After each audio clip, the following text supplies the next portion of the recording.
And welcome to Game 5 of the Calder Cup Championship Series between the St. John Flames and the Wilkes-Barre Penguins.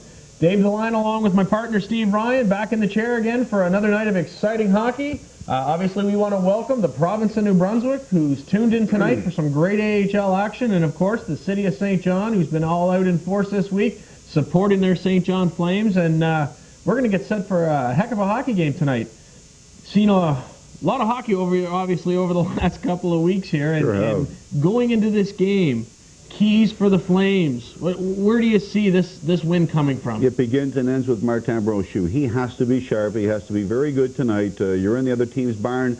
Game 5, so important. Right now it's down to a best of 3, and this is very important. Brochu has to be sharp for the Flames tonight. Absolutely. As we see how we got to obviously Game 5 tonight with a disappointing 6-4 loss in Wilkes-Barre the other night in front of another sellout, whitewash crowd, as the Calder Cup will be awarded on Canadian soil. Sure will. Next week. Obviously, who's going to be holding the trophy is up to anybody's idea right about now, but it's going to happen. Yeah, Monday night here, Game 6, should be a big game, obviously. It goes without saying, and it could go to 7, and that will be Wednesday night at Harbour Station. 7:30 start. I believe there are some tickets still available. Not for long. Not for long. I expect this. I expect both games, if it does go 7, to be sellout. Certainly Monday evening will be. And once again, it's a big game tonight for the Flames. They'd love to come out of Wilkes-Barre up 3-2, and I think they're going to do that by regaining their focus. Something, David, they didn't have the other night, and I thought they lost it in the second period.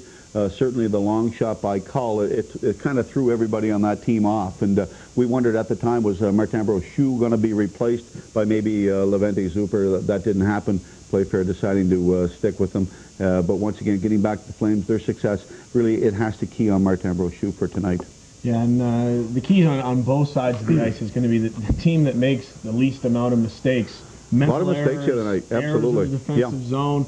It sounds so simple, but obviously so hard to do. We've seen the misplay by Rico Fata behind the net. Obviously, both goalies had an opportunity and let in the weak one. Keying on mistakes. It's going to be a game of not making mental errors. Well, and you have to be prepared for these games. And I'll give the edge to the St. John Flames on that with Jimmy Playfair. He's about as good as coaches we've had in St. John. Bill Stewart was very good at preparing his team for the game itself in certain situations. But Jim Playfair has got the respect and certainly knows the game, and he's very good at that. So he will be a key in tonight's matchup, certainly to get the Flames focused on the job at hand. The leaders will lead on this hockey team. As Playfair says, the best players have to do just that, be the best players. So look for Daniel Tkachuk once again to have a very good game. I'd like to see Darryl Scoville step it up. This is a guy that... been kind of non-existent. Well, occasionally he's had a good game, shown some flashes of brilliance. And the 2 years leading up to this year in his professional career, he's been very good. He was one of the better players in the AHL All-Star game last year, Rochester, and we'd love to see him step it up. The defense is such a key for the Wilkes-Barre Penguins. Certainly it can play a prominent role for the Flames, and I think Darryl Scoville has to step up. Got a couple of good ones. Derek Walzer's had a fantastic year so far.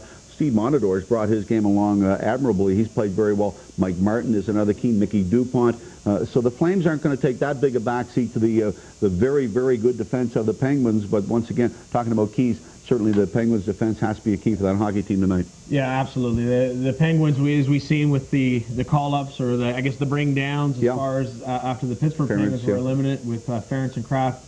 Kraft throwing 3 assists in the other night. Not very good on the draw, but 3 assists, there's no argument there. Absolutely. And having the settling effect of Ferentz back on the point obviously gives this team, which had an amazing defense. Sure did. Kelleher and Rosenthal. Keller leading the playoffs with 24 points. Yeah, he's very good. You're not going to replace any of that. Coach Patrick, obviously this is the last game. The fans in Wilkes-Barre are going to have the chance to see their team this year before they head off for New Brunswick. I don't think Coach Patrick would have to enthuse his players or try to pump them up before the game. If they're not up for this one, check for a pulse, folks, because call Quincy. It's all over from there. Where do you think his key is going to be as far as bringing a victory home in such a pivotal game? Well, they have to do a lot of things that they did the other night, and that was get the defense involved. We've talked about that. Certainly, they have to get good, consistent goaltending. Rich Perrant's a good goaltender, but just really hasn't... 2.69 goals against, I think, in the playoffs? Yeah, he hasn't been outstanding. He's a big guy. We talked about it in the games in Harbor Station. He's a big guy. He takes away a lot of the bottom of the net. So I think what you're going to have to see is some traffic in front of him, certainly. Don't let him see all the shots from the point. And once again, bump them around a bit, but they have to get good goaltending. We know the defense is going to be good. That goes without saying. They are that good. And Milan Kraft, Verreau is very good up front. Toby Peterson got a big goal, the game-winning goal the other night, and he's starting to come around very, very quick. Great release from the slot, and he can be very effective for the Penguins tonight. Absolutely, and the Penguins getting ready, obviously their bags are packed because they know they're heading up to New Brunswick. They want to be heading back home with a Calder Cup. The fans are going to come into play again, as we've seen. Phenomenal support down there. They've been sold out since Christmas. The one thing that I've really noticed, and obviously in the last 2 games, and it's only going to intensify, is the physical factor. Yeah. Not just the banging, the crashing, it's the stick work after the play. It's the rubs in the face and a little bit of everything that's gone on, but obviously that's going to continue. Our friend Mr. Hasenfras is I think he's on the dial tonight. Back on the orange armbands. Anyways, folks, get set for Game 5 of the Calder Cup Finals between the St. John Flames and the Wilkes-Barre Penguins. We'll be back after the first period of play to let you know what we've seen, and we'll take it from there on Rogers Television, Flames Hockey. In Wilkes-Barre, Mike Hasenfras at center ice, and Marty Murray wins the opening faceoff. It's taken away by the Flames and moved to center ice. They dump it in. It'll roll up on the far boards for Walser. He'll send it in deep. And Varlamov, Sergei Varlamov, chases into the near corner, leaves it for Botterill. Shot from the sharp angle, and it'll roll in on Rich Perrant. And he holds on to that one. There were a couple of high arms there for a second. But that puck does not trickle through Rich Perrant's legs. 16 seconds in, no score. Flames and Penguins, Game 5 of this best-of-7 Calder Cup Final. Well, we said the other night, Andy, that Game 4 could have been a crucial game. It was a crucial game for the Penguins. Call it a crucial game for the St. John Flames. This could very well be it. Face-off inside the Penguin zone, controlled by the Penguins on the far side boards. Eric Meloche plays the puck into the neutral zone. It's picked up there by Derek Walser. He'll backhand it ahead for Varlamov. Varlamov will shove it down the near side boards. Perrant sweeps it around far side. Out in front, Marty Murray. There was just no man there. Now they turn it over inside their zone. Murray with a shot. Rips that just wide. Comes off the boards. Kind of weird. Picked up by Milan Kraft. He's plowed into. Walser getting back on the puck. And he'll dump it ahead. Kraft and Varlamov takes a bad penalty here. He gave Milan Kraft an extra shot after the play, and it was in plain view of referee Mike Hasenfras, and that could be costly. Well, just like the other night there, right off the bat, St. John was in the penalty box, and they made the St. John Flames pay. This is just an unnecessary penalty. Yes, Milan Kraft was on top of Sergei Varlamov and all, but just inexcusable at this point here, and you just hope that it doesn't come back to hurt them.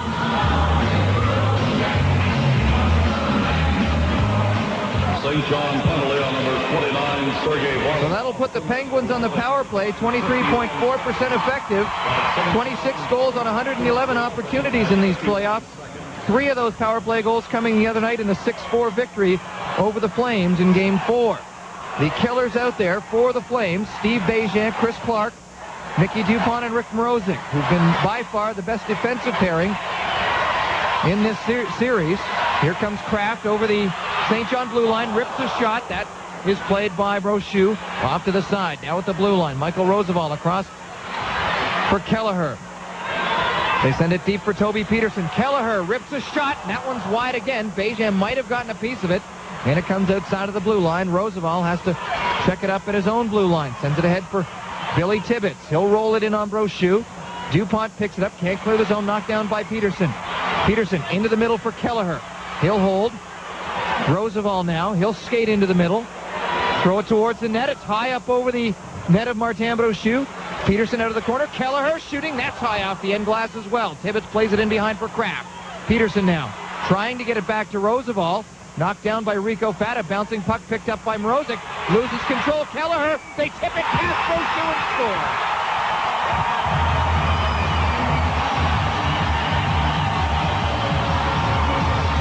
It'll be interesting now to see if Sergei Varlamov gets a talking to, Andy. The St. John coaching staff, unfortunately, in the position we're in, we can't see. But 2 chances. Rico Fata had a chance, and Rick Mrozik each had a chance to get the puck out. Mrozik did his chance, tried to throw it out or tried to push it out or whatever, but he could not get it out. Kelleher keeps it in and puts it on goal, and it hits a couple of guys and goes in the net. Not the start St. John wanted. We had talked about the early lead would be big in this hockey game tonight. And when you consider it a crucial game for St. John, not a good start. Wilkes-Barre 8-0 when scoring Penguins first. power play goal scored by number 14, Milan Kraft. His 13th of the playoffs with an assist to number 4, Chris Keller. And number 10, Billy Tibbetts. So Tibbetts and Kelleher pick up the assists. Here's Dylan Geary. He makes his return tonight. Steve Monador will hustle in behind the net of Brochu, pick up that puck, move forward. That goal scored by the Penguins on their 3rd shot on the Flames net. Action inside Penguins territory. They'll clear it up the near side boards. It'll be pushed out. Derek Walzer at the red line. He turns it forward. Picked up by Geary. Now Gaetan Royer turns it over inside Penguins territory. Dowell racing in to challenge Perron for the puck. Flames come up with it. Mike Martin, a shot off the glove of Rich Perron and deflected up over the glass in behind. We have played 2 minutes and 56 seconds, and the Wilkes-Barre Scranton Penguins hold a 1-0 lead. Well, it's good for St. John to see Doug Dowell back in the lineup, Andy. That bruised hand that he had, he's back in the lineup tonight, so you can get that effective crash line going. Doug Dowell, Gaetan Royer, and they have Jason Morgan out there tonight. Create a little more chances and get a lot more room and get a couple more chances for the 4th line. I think that's where the idea is. St. John's going with 18 bodies tonight. Face off inside the Wilkes-Barre zone. Face off, and it just lays there around the face-off area. Finally, Mike Martin takes a whack at it, but the Penguins dump at the length of the ice, and as Derek Walzer touches up, that'll be icing against the Wilkes-Barre Scranton Penguins. Now, we were kind of tipped off to the Flames game plan by a couple of insiders this evening, and basically what they've said, they want to limit Wilkes-Barre's chances on net to fewer than 25 and get more than 35 shots on the Wilkes-Barre net. So far, that's not the strategy that the Flames have been able to stick to.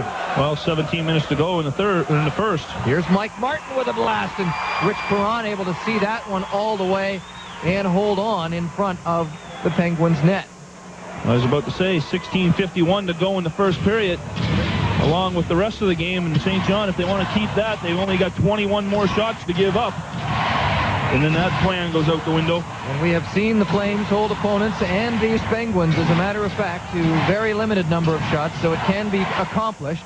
Another face-off inside the Wilkes-Barre zone. Roosevelt in the corner to Kostopoulos on the far side. A couple of bodies crashing. That's Barreau and Murray. Murray went flying. Here's Roosevelt leading the pack over the St. John blue line. Has the puck poked away. Varlamov on the far side. Can't control. Joseph Melikar for Wilkes-Barre to the red line, and he'll dump it in. It'll come out to Brochu at the side of the net. Walzer quick to play it ahead to Varlamov. Varlamov leads the Flames across the red line. He'll dump a pass off to Murray. Murray tried to get him the return pass, but Billy Tibbetts was there to break it up, and the Flames whistled on the offside. Well, it's a little bit of a slow start for the St. John Flames now as they have to readjust to what the plan. Obviously, the game plan may have to change a little bit now, Andy, being down a goal. But, you know, the proper adjustments, I think, will be made. I look for Rico Fata to have a good game tonight for a change. He's been struggling a bit there, not getting his opportunities, but not really being able to finish. So, if you're picking a St. John guy, I'd say he'd be out to have a good game. He's due. 16:20 to go. Clock is ticking here in the first period. 1-0 Wilkes-Barre with the lead on a power play goal by Milan Kraft.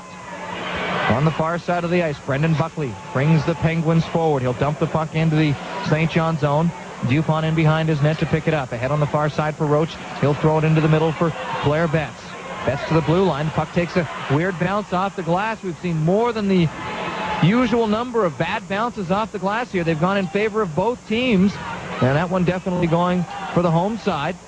Eric Meloche jumping up and hauling down a puck, but Flames able to control through the neutral zone. DuPont, long shot in. Perrant juggles that one.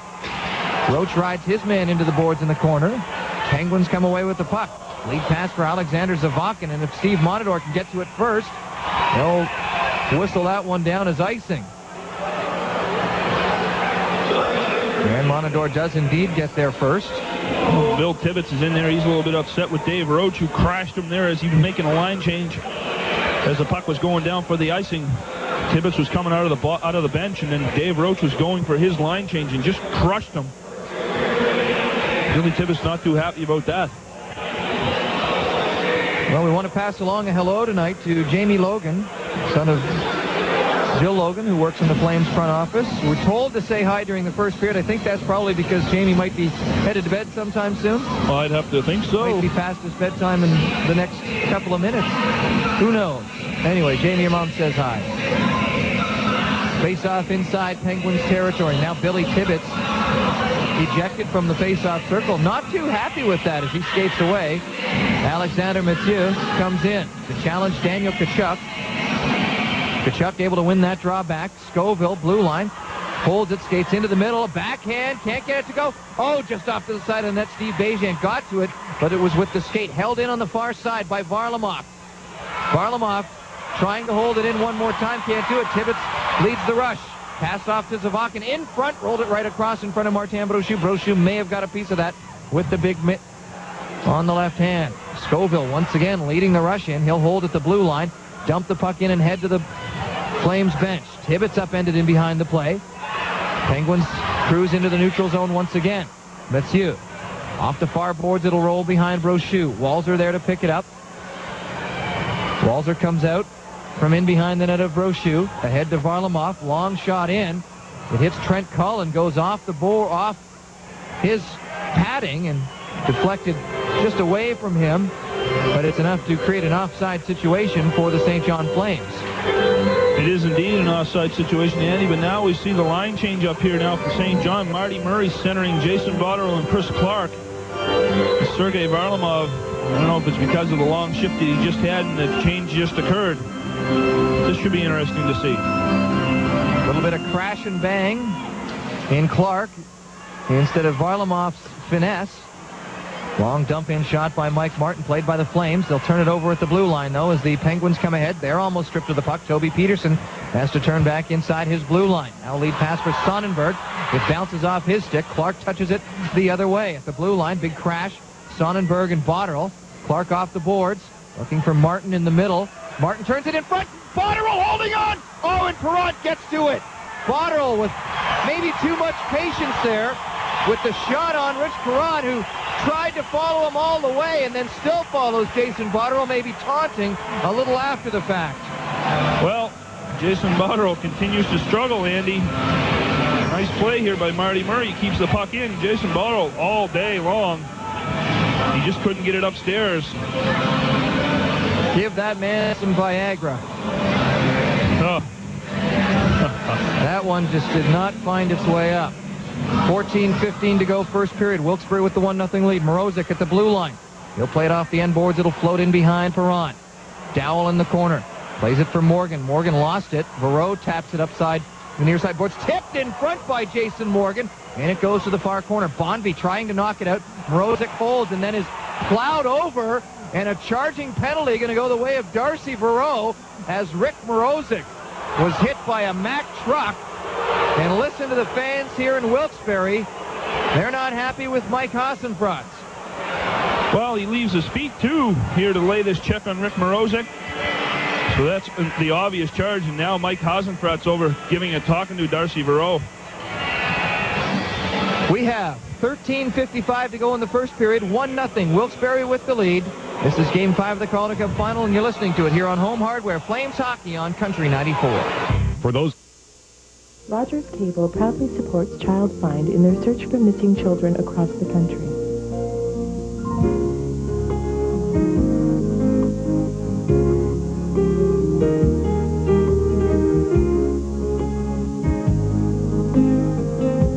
If you have information about this child or any other missing child, please contact Child Find at 1-800 387-7962. This woman thought she could get local community programming on her satellite dish. Oh, what a shame. With Rogers Television, she'll fill up with coverage of community events, local programming, news, sports, and lots of local entertainment. Which means, with Rogers Television, she'll have a full plate, not an empty dish. Rogers Television, only on cable. Imagine. We helped to get that corrected in the first intermission. Draw inside the Wilkes-Barre zone. I thought I heard a whistle. I think some of the players also thought it too, and indeed that was the case. If this is the case, if this is a whistle here, there should be no time taken off this penalty here. I think Mike Pazenfratz is going to tell him that as it reads 1:58. So in actuality, it should be 13:56 to go in the first period. Interesting that they put 2 minutes back up on the penalty clock. They don't put the second back up on the game clock. There it goes now. It's up now. Okay. That would have been interesting, eh? Marty Murray, Martin Sonnenberg in the face-off circle. Murray wins it. They play it back to Scoville on the point. He'll feed it back to Murray. They juggle it a bit there. Varlamov up on the far side boards. Back to Scoville. Scoville loads, fires, tipped in front, but it was just wide. Marty Murray got a piece of it there. Knocked down in the corner by Varlamov. They battle with Kelleher. Back to the point one more time. Scoville to Walzer. Back to Scoville. Looking in. Varlamov far boards. He'll roll it into the corner now in behind for Dave Roach. He'll leave it. Marty Murray picks it up. Feed Derek Walzer on the blue line. Walzer walks into the middle. Scoville far boards. Back to Walzer. Shooting. And they got a piece of it. Did the Penguins. Walzer one more time. Murray, lots of room to shoot. Fires. Loose at the side of the net. Varlamov banging away at it. He can't get it to go. Kelleher will come up with it and clear it into the neutral zone, picked up by Walzer. They play it ahead. Right onto the stick of Kelleher on the far side. And he floats it ahead for Kraft, trying not to kill off any time, obviously, by dumping it the length of the ice. Now Kelleher, with a second chance, does play it into the St. John zone, where it's picked up by Eric Meloche. He'll turn, leave it for Kraft. Kraft falls to the ice. Scoville picks up the puck, plays it to the far side, and Daniel Tkachuk. Tkachuk looks forward, rolls the puck in. Perron out of his net to play it. High up off the glass in the near corner. Bégin off the boards. And Kraft comes up with it and clears the zone once again. 35 seconds remain in the man advantage for the Flames. Mickey Dupont drives the puck in from the red line. It'll come to Steve Bégin in the near corner. He pushes it in behind. Tkachuk has it roll away from him. Bégin followed by Kraft with no stick. Check that, that's Cull. Now Dupont a shot, loose in front, scores! Chris Clark! And the Flames draw even. Well, a power play opportunity that St. John had, Andy, you just felt that they had to make it count, and sure enough they did. It's the top line of Murray, Botterill, or Murray, Roach, and Varlamov couldn't get it done on the first end. Definitely here, Mickey Dupont keeps the puck in as they make it back and forth, and he puts it on goal, and looks like Chris Clark's going to get this goal. There was some cute confusion in the front of the Wilkes-Barre net. Clark might have got a piece of it. Tkachuk might have got a piece of it. We'll have to wait for the announcement to determine exactly who. Take your pick on that one. Regardless, the Flames have tied this hockey game 1-1. Clock is ticking now. 12:09 to play in the first period. Penguins with it in their own zone. Melikar, he'll throw it up over the blue line. It'll roll right in on Brochu. He has to play that one. Mrozek couldn't get to it. Zavakin a shot down in front. Brochu, and they push it to side. Whistle blows. Disaster averted almost there. It looks as though Blair Betts was trying to play it back to Brochu. By number 10, Daniel Tkachuk, his 10th of the playoffs. An assist to number 7, Chris Clark. Number 14, Mickey Dupont. So they do give it to Daniel Tkachuk, his 10th of the playoffs.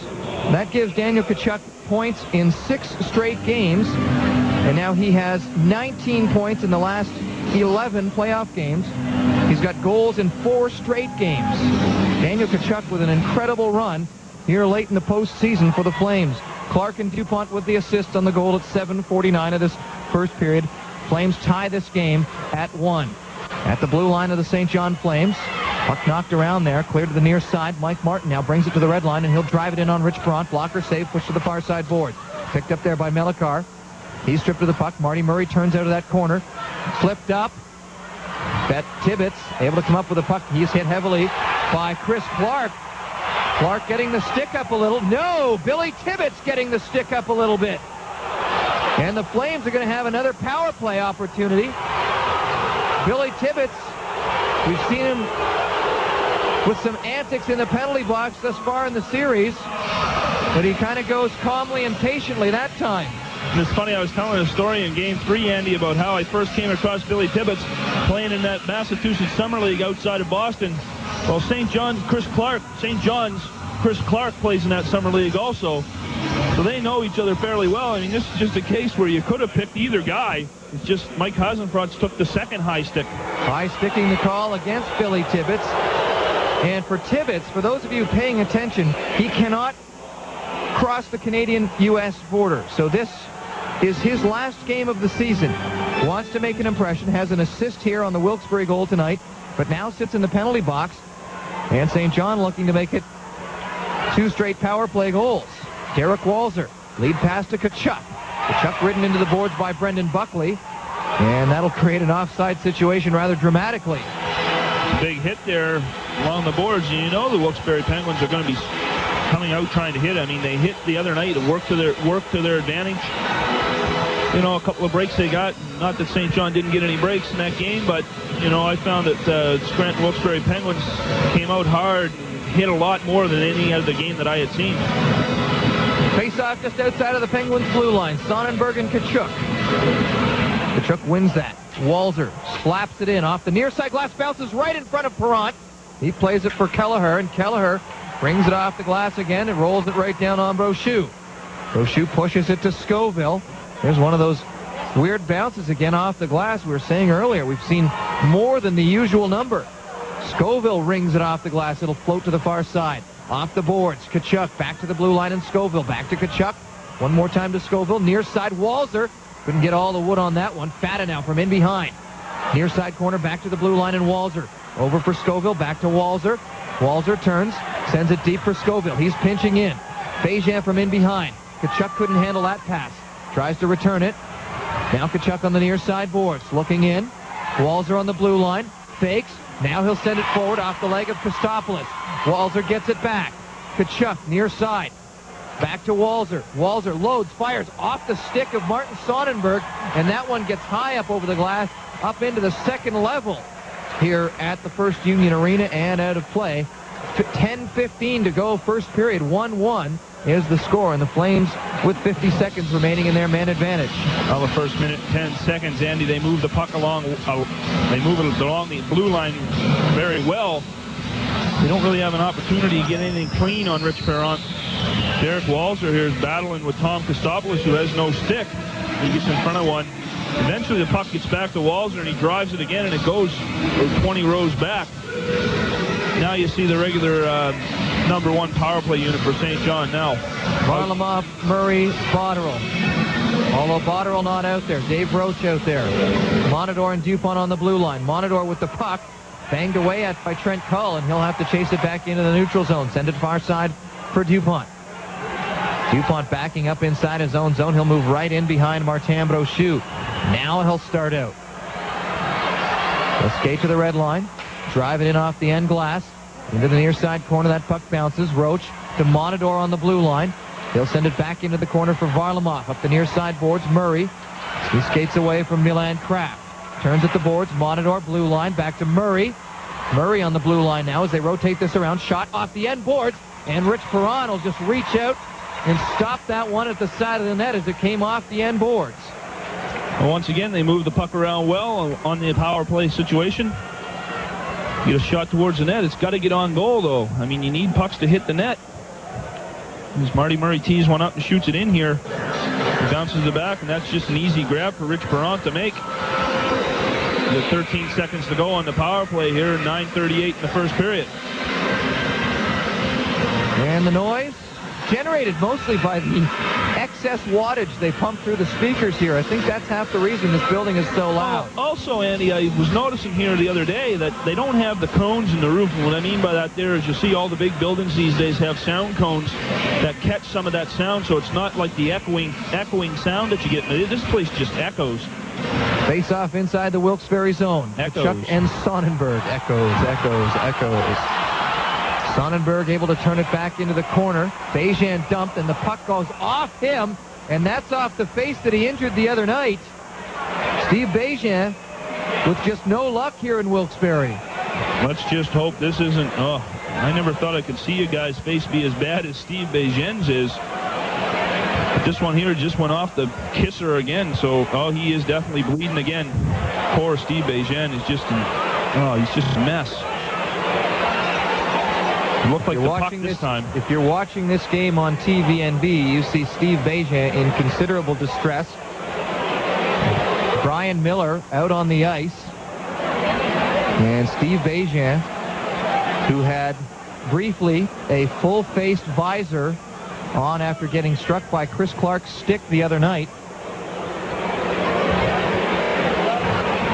He elected to go with a half visor tonight. In fact, he spoke with some of his teammates about possibly removing it, not wanting that to interfere with the rough and tumble game that he plays. And I bet you Steve Bejan thinking that a full-faced visor would have been the way to go. And as we look skyward here at the First Union Arena, you can see the Flames box here at the First Union Arena. Steve Bejan's girlfriend obviously very concerned at this moment.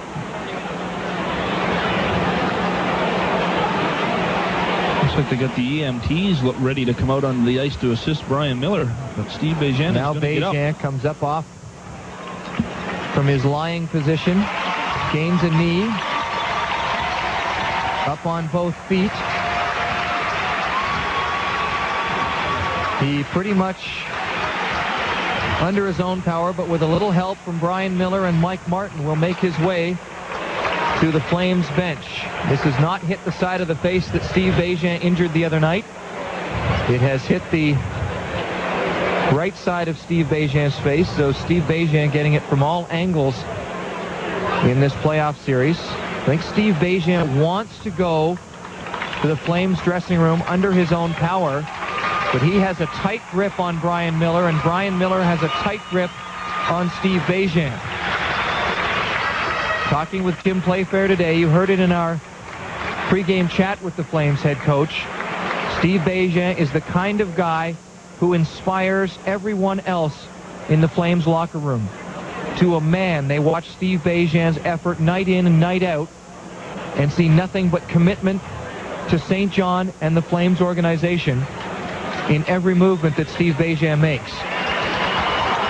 It's unfortunate, Andy, for Steve Bejan.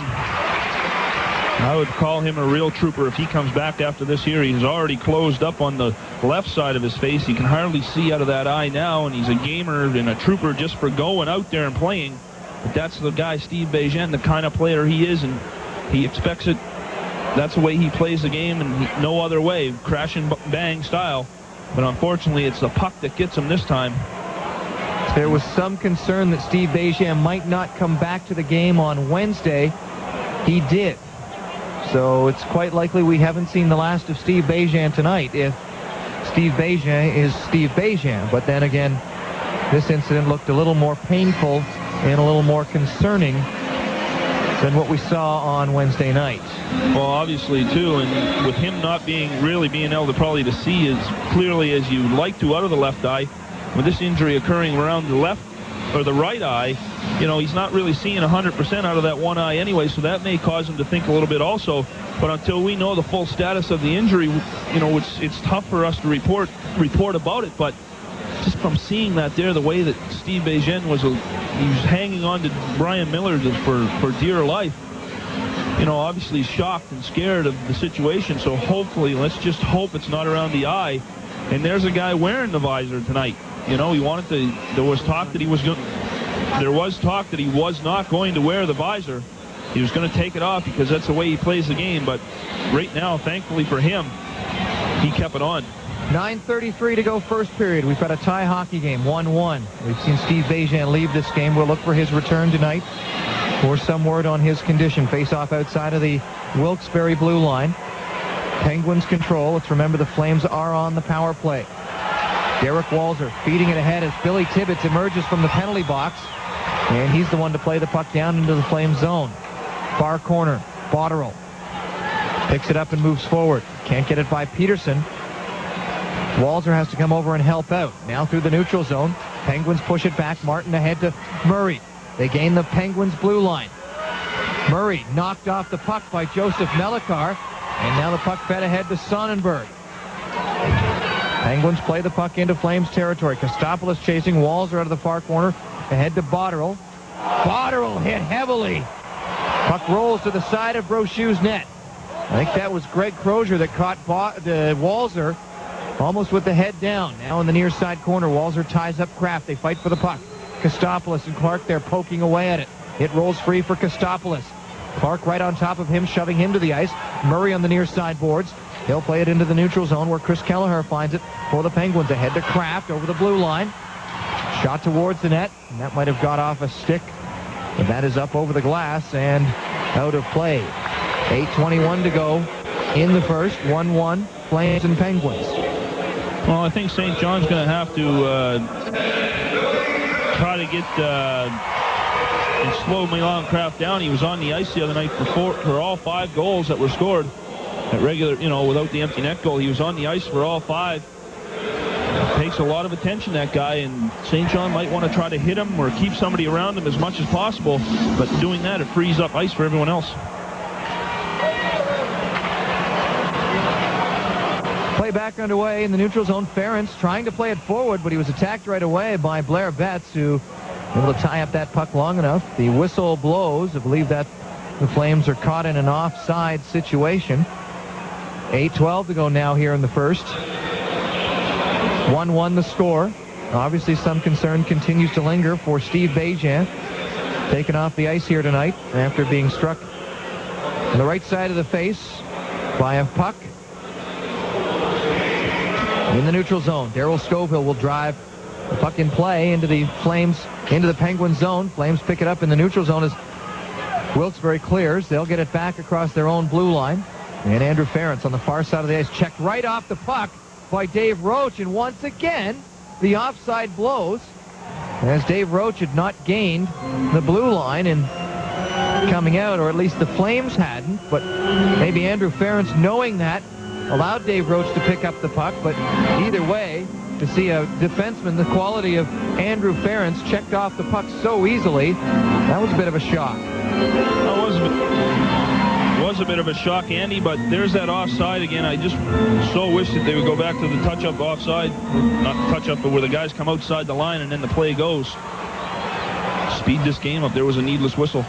Inside Flames territory, Scoville moves in behind his own net away from Sonnenberg. He'll move it up the near side boards. Varlamov can't clear the zone. They'll send it far side. Monador racing to it. Kostopoulos comes up with it. He'll give it away right back to Monador. Monador gains the red line. He'll lead the Flames across the blue line. Drop pass for Varlamov. Couldn't get it to him. Sonnenberg turns it out of the Wilkes-Barre zone. Doug Dowell racing back inside St. John territory to pick this one up. He'll come ahead. He's got Varlamov with him.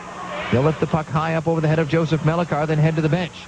Melikar playing in behind his own net with some speed, comes up through the middle. Across the red line. Floats the puck ahead, picked up by Mrozik. He'll turn it over to Eric Milosh. Shot from a sharp angle, bouncing puck right out in front. There were 3 dark jerseys there, and the Flames play it away. Tkachuk off the near side boards. Botterill can't get to it. Buckley does. Can't avoid Chris Clark, and Brendan Buckley had a hand to the mouth there. Ties up Clark long enough so that he can't get to the puck in the far corner. Picked up by Kelleher. Kelleher moves to the near side corner. Now plays it ahead. Past Mrozik. And if Mrozik can get back in time, they'll whistle that one as icing against the Wilkes-Barre Scranton Penguins. 6:43 to go in the first period. 1-1 the score. Penguins and Flames. Game 5 of the Calder Cup Final is right here on Home Hardware Flames Hockey on Country 94. Neon looks good.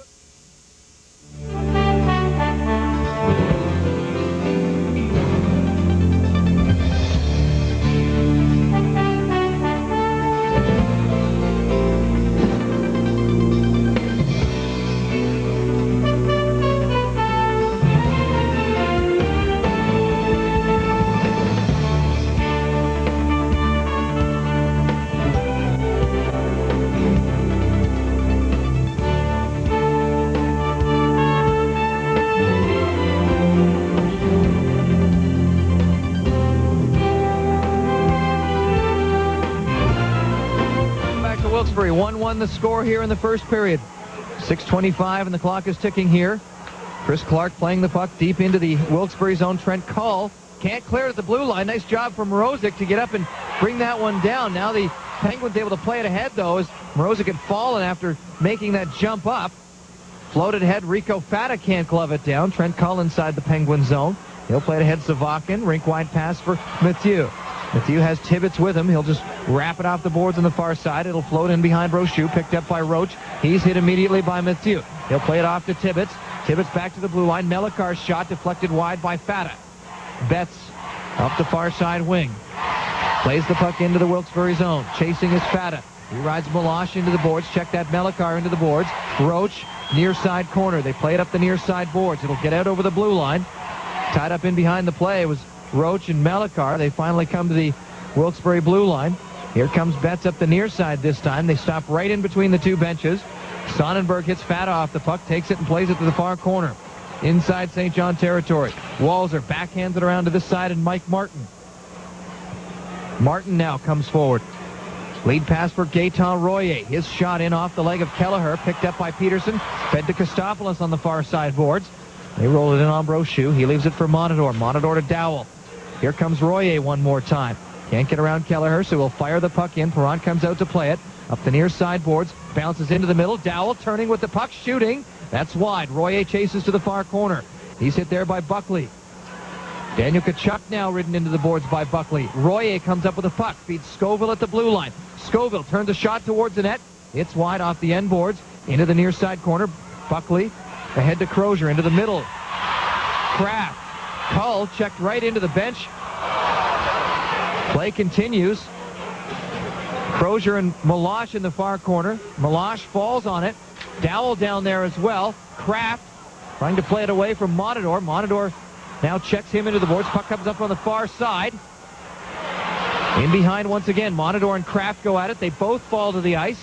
Royer there to pick up the puck, and he'll label that one off the glass on the near side. That will fall into the Wilkes-Barre zone, and as Andrew Ferentz touches up, that'll be icing against the Wilkes-Barre Scranton Penguins. Check that against the St. John Flames. 4:04 to go first period. 1-1 the score here in Game 5 of the Calder Cup Final. This is Home Hardware Flames Hockey on Country 94. Bob, now.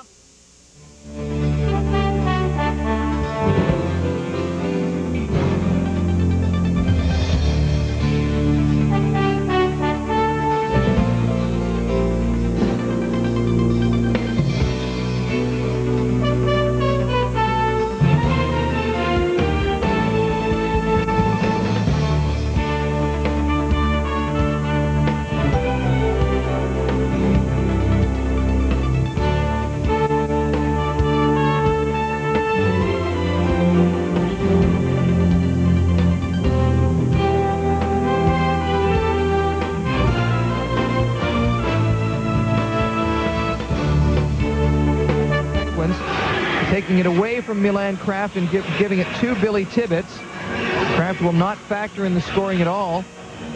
The assists will go to Chris Kelleher and Michael Roosevelt. And for Billy Tibbetts, that is goal number 4 of this postseason. He did factor in front of that net. Thought I saw it go off his stick, but they originally gave it to Kraft. Now that Wilkes-Barre goal reads Tibbetts is 4th from Kelleher and Roosevelt, and that adds to Kelleher's totals. He does lead the team and the league, the Penguins and the league, in scoring here in the postseason. Sergei Varlamov now a couple of points in arrears. Face-off inside the Flame zone, controlled by St. John. Mrozik up on the far side for Botterill. He'll play it to the red line, knocked down by Ferentz. Ferentz sends it back to the St. John end. Mrozik one more time. Ahead for Chris Clark. Nice dance around Zavakin. Alexander Zavakin then lines up Chris Clark, but he's able to play it ahead. Flames come inside the Penguin zone at the blue line. Marty Murray dumps it down into the near side corner. Ferentz up on the far boards for Mathieu. Mathieu back to Ferentz. Lead pass. It'll come to Zavakin in the neutral zone. He tried to feed Tibbetts. And Tibbetts has to skate back to that puck. Bouncing at the red line. Picked up by Murray. Across the blue line. Shot off the end boards. Off something in behind there. That one took a couple of bounces. I think that one actually might have gone off the end of the goal stick. of Rich Perron and then rocketed up. Hit something, maybe the roof of that first tier there, and then back down into the crowd right in behind Rich Perron. Oh, major ricochet action there, Andy. It's a big concrete piece right there that separates the top and first and second levels here. It definitely, I think, went off the stick of Perron, bounced off a couple of the wall pieces here, off somebody's head, and then down into the Zamboni. Shots on goal to this point in the hockey game. 10 for the St. John Flames, 6 for the Wilkes-Barre Scranton Penguins, who've got 3:26 to play in the first. 1-1 the score. Face off in the Wilkes-Barre zone.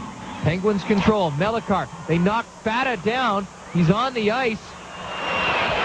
Hasn't moved. Brian Miller pressed into duty once again here. My eyes were turned towards where the puck was headed. I did not see Rico Fata go down. Just off the But the viewers on TVNB will now have a chance to have a look at it. A big elbow from his former London Knights teammate, Tom Kostopoulos. I don't think there's going to be anything damage done. As Brian Miller there, as you see at home, is digging around inside the mouth. Rico Fata making sure all the chiclets are still there. Maybe a little blood, but Rico Fata, along with being one of the funnier characters in the Flames lineup, definitely shows some grit when needed. People have not been all that impressed. They have probably expected a little more than what Rico Fata has been able to produce. Well, some guys just take longer than other guys, Andy, and for the St. John Flames and the Calgary Flames, they're hoping that's the case with Rico Fata. There was some talk this year where he may have been a draft day deal or a trade day deal involving Rico Fata, but the Flames are going to wait their time with this kid to see if he comes along. I mean, Daniel Tkachuk has just helped himself immensely here with the playoff run that he's having, especially in the final series when all the big boys are around watching him. So hopefully the same is for Rico Fata in the future.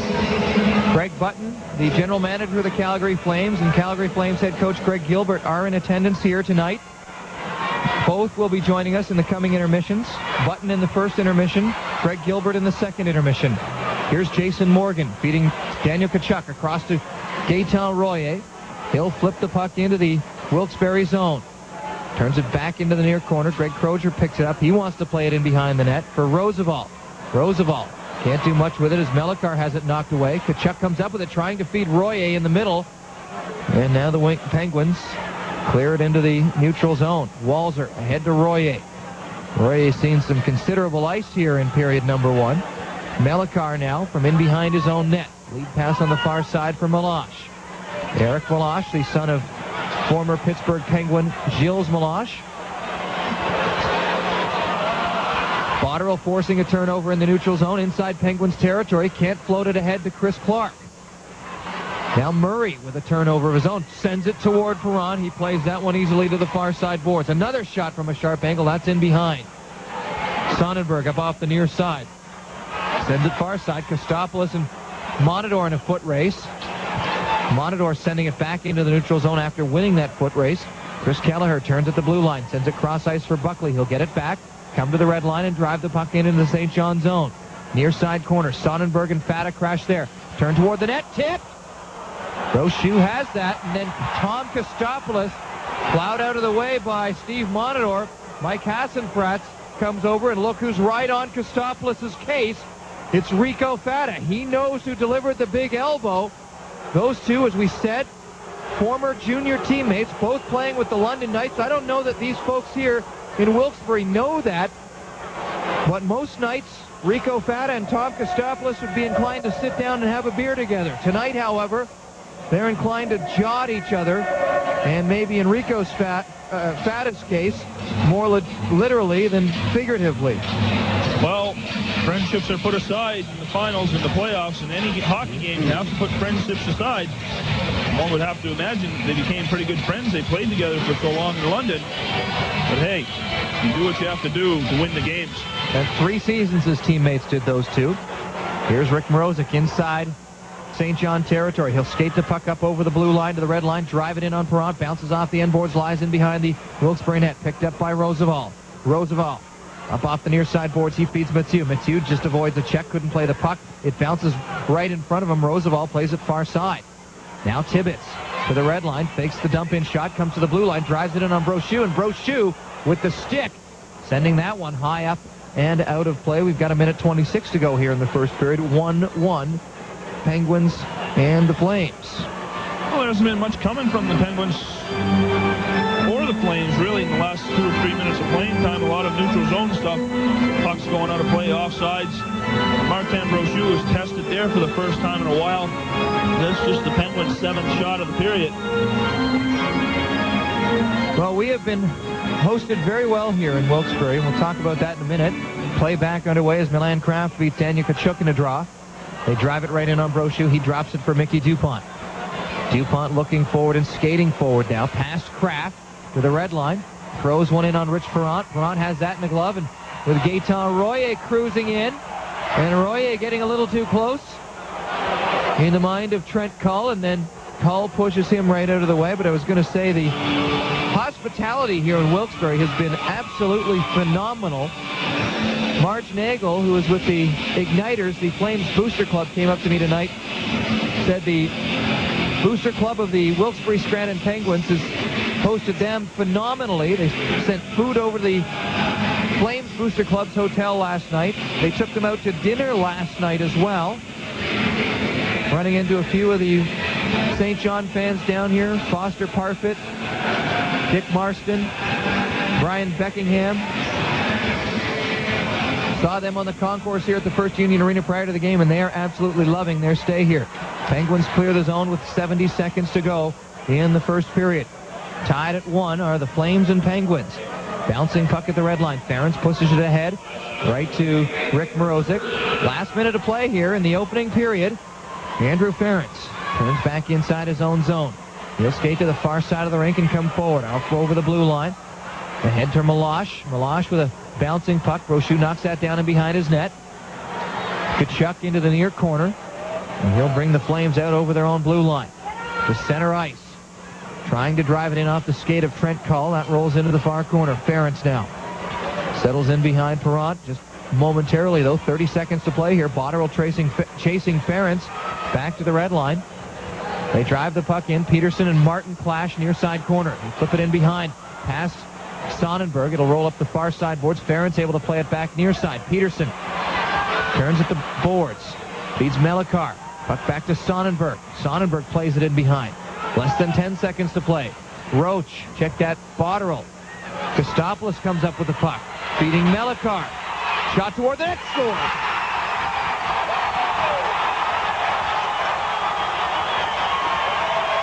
We're going to have a debate here, Andy, as the green light is on with no time remaining in the first period.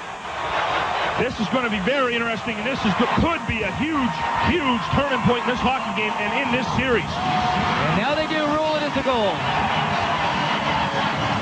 At 20 minutes of the opening period, Martin Sonnenberg with what really is a beautiful tip of a Melikar point shot. The goal light did not go on. They may want to bring video replay into this. TVNV viewers having a good look at it here. Tipped past Martin Brochu in front by Martin Sonnenberg. Need to put the clock up there so we can see. That first replay that they had is the one that's going to tell the story. Here it is here. Here it is on the TVNV broadcast. They have it going too quickly to be able to pick it up. Marty Murray and Tom Kostopoulos, a captain and an alternate captain, discussing things with Mike Hassenfratz. Well, there's no question the puck was tipped in legally. Those of us with the luxury of a TV monitor, whether it be here or at home, wouldn't mind seeing the slower version of the wide-angled replay, but regardless, Wilkes-Barre has taken a 2-1 lead here on a goal by Martin Sonnenberg late in the period.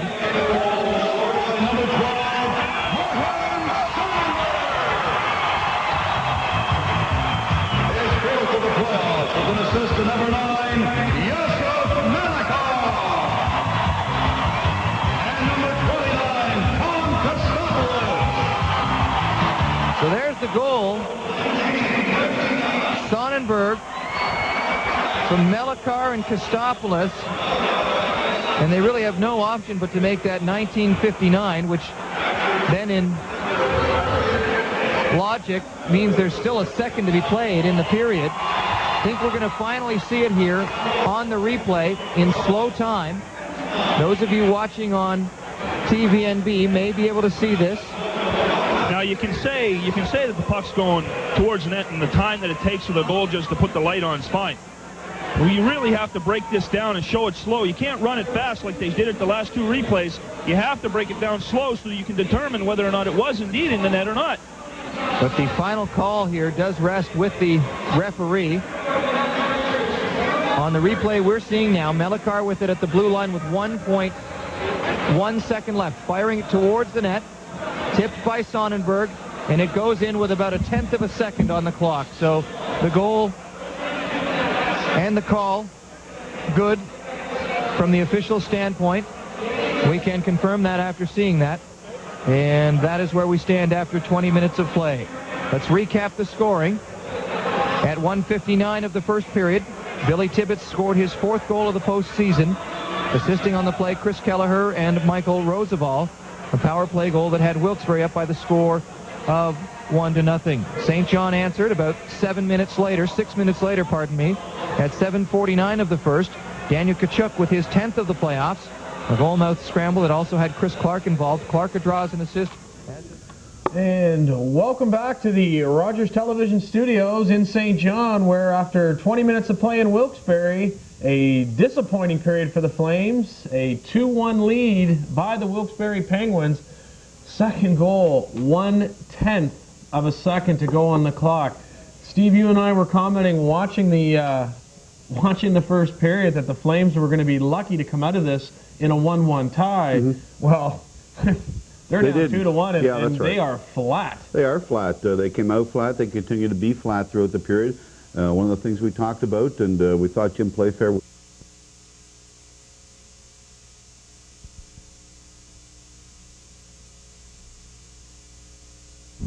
lackadaisical play, dumped out. The puck didn't clear the zone, and once again put on net. And as you mentioned, David, the Penguins score with 1/10 of a second left. They deserved it. They pressed. They pushed the Flames, I thought, around that period. And they didn't play their best hockey yet, don't get me wrong. But really the bottom line is both teams come out flat, and the Penguins are lucky enough to come up with that 2-1 lead. Yeah, we're just waiting for confirmation on the shots on goal. Late into the period, it seemed the Flames were out shooting the Penguins 10-7. Obviously, that's changed in the last few moments of the first period. We were looking for some physical play, lots of stick work in the first period. It seems to be. We'll get some highlights of that later. Some uncharacteristic penalties. Special teams is going to kill you. A couple power play goals to start, one to start the period, and the Penguins in the first 2 minutes, which we'll have highlights of that in just a couple of moments.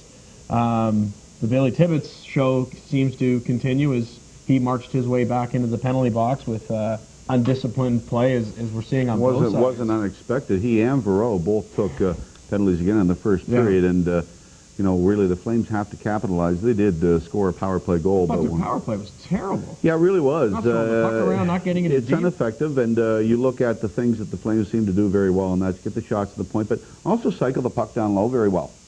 And this is a very large, very tall defense for the Wilkes-Barre Penguins, and you have to turn these guys around. That's half the reason you cycle the puck down low, to get some movement and get some misdirection by the Penguins defense, and they just didn't do that either. Once again, the Flames not playing their game at all.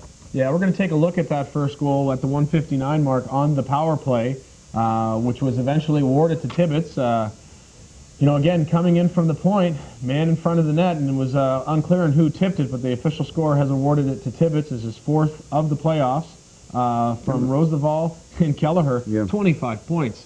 Like, you got to be on this this defense out there. They're going to kill you, and there's a perfect They sure example. are. Cole Melakar, and certainly you have the stars, Kelleher, Roosevelt, and Ferentz. These guys play extremely well. Roosevelt, in fairness, being involved in the first goal. They move the puck so well. They move it around like forwards, and really their lateral movement is exceptional. They have the size, they have the strength, and they have the smarts, and they know when to get the puck on the net.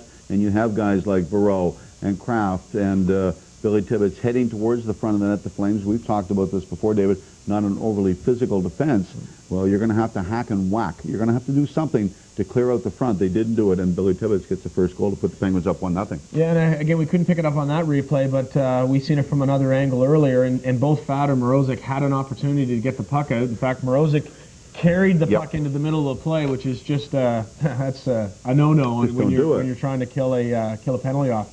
We're going to take a look at the reply or the tally from Daniel Tkachuk, his 10th of the playoffs, again on the power play with Darcy Barreau being in the penalty box. That one was close. Very close, almost reminiscent of the Bégin goal the other night. Exactly. Steve Bégin in front of the net, creating some traffic right around Rich Brown. We said that was going to be very important, and Daniel Tkachuk and Clark in around the front of the net, the puck directed, I think it was Dupont. They got the original shot off, and once again, Clark and Daniel Tkachuk in front. Tkachuk just seems to have a nose for these things, and he's playing extremely well. He knows the importance, and you can see the intensity on his face. He certainly is ready to play here tonight. And talk about intensity on someone's face, how about Stevie Bégin took another shot, took a puck, this time just after being, looked like he was hit by a stick. It was cross-check. It was a bit of a cross-check. Yeah, I think we've got a shot of that right now, actually, coming up.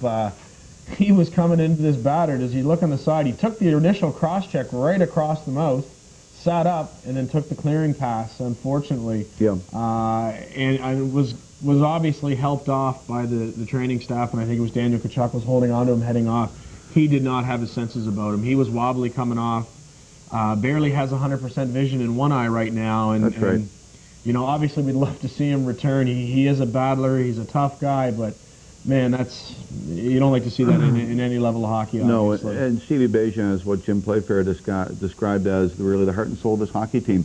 This guy will go to the wall for you. He's what every player aspires to be, just blood and guts, and he's very good. I expect him, he played some games in Calgary this year, and they like him up there. He has that kamikaze style. He's got to get that under control a little bit more.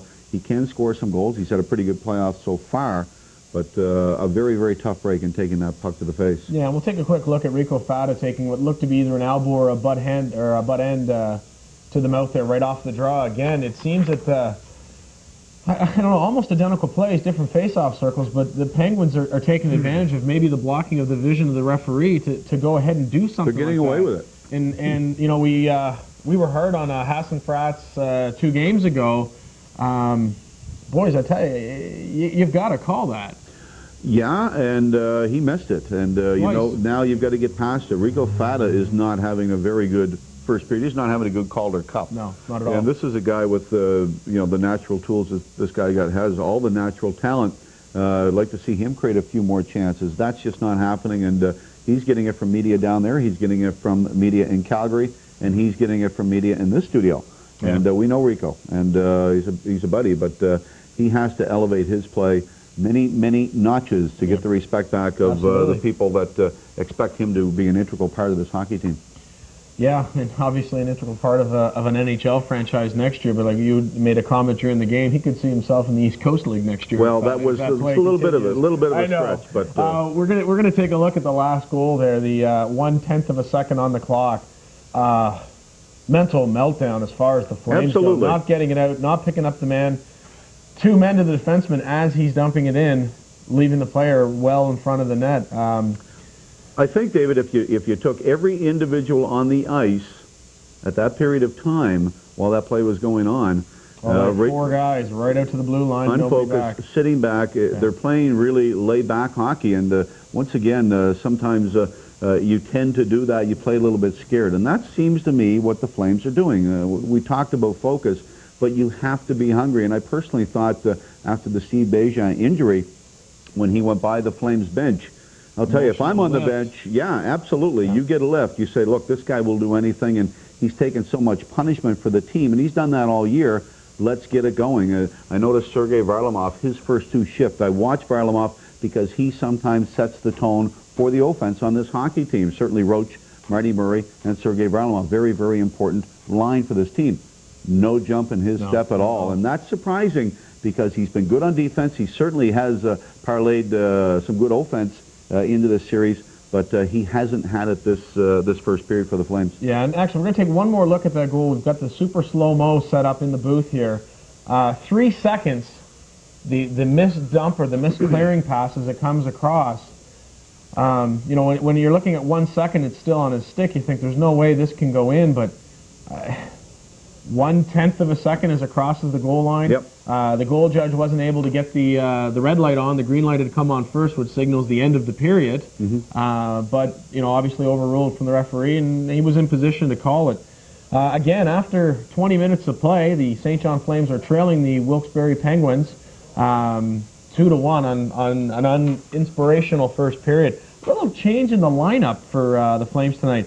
Dougie Dowell moves back in. I like that. Yeah, love to see him back in the lineup. We've been trying to discover or find out any way we can on the injury. It's like trying to break into the Pentagon or something. It's. I think we could find Jimmy Hoffa easier than this. The report we got was that after the game started, it was a bruised hand that had kept him out of the lineup. We had emailed Aaron Kennedy down in Wilkes-Barre. He could not divulge the injury. Obviously, tight-lipped or secretive, one way or the other. Aaron wouldn't spill the beans on that.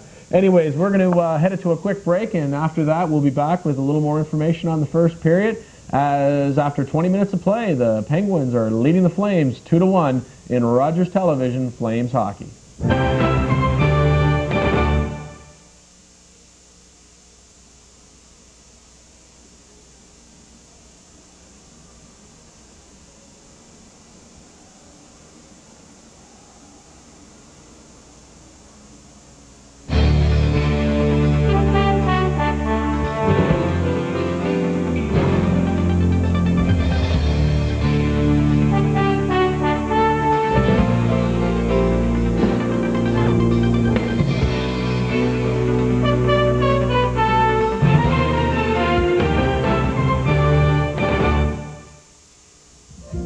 Rogers Cable proudly supports Child Find in their search for missing children across the country.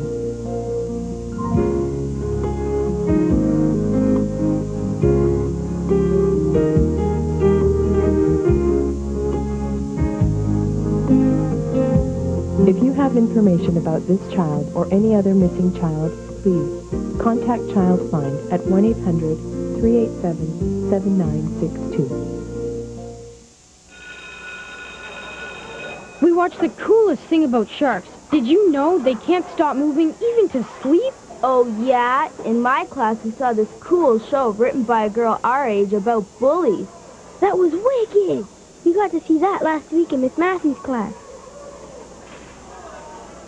Oh, you guys got to watch stuff?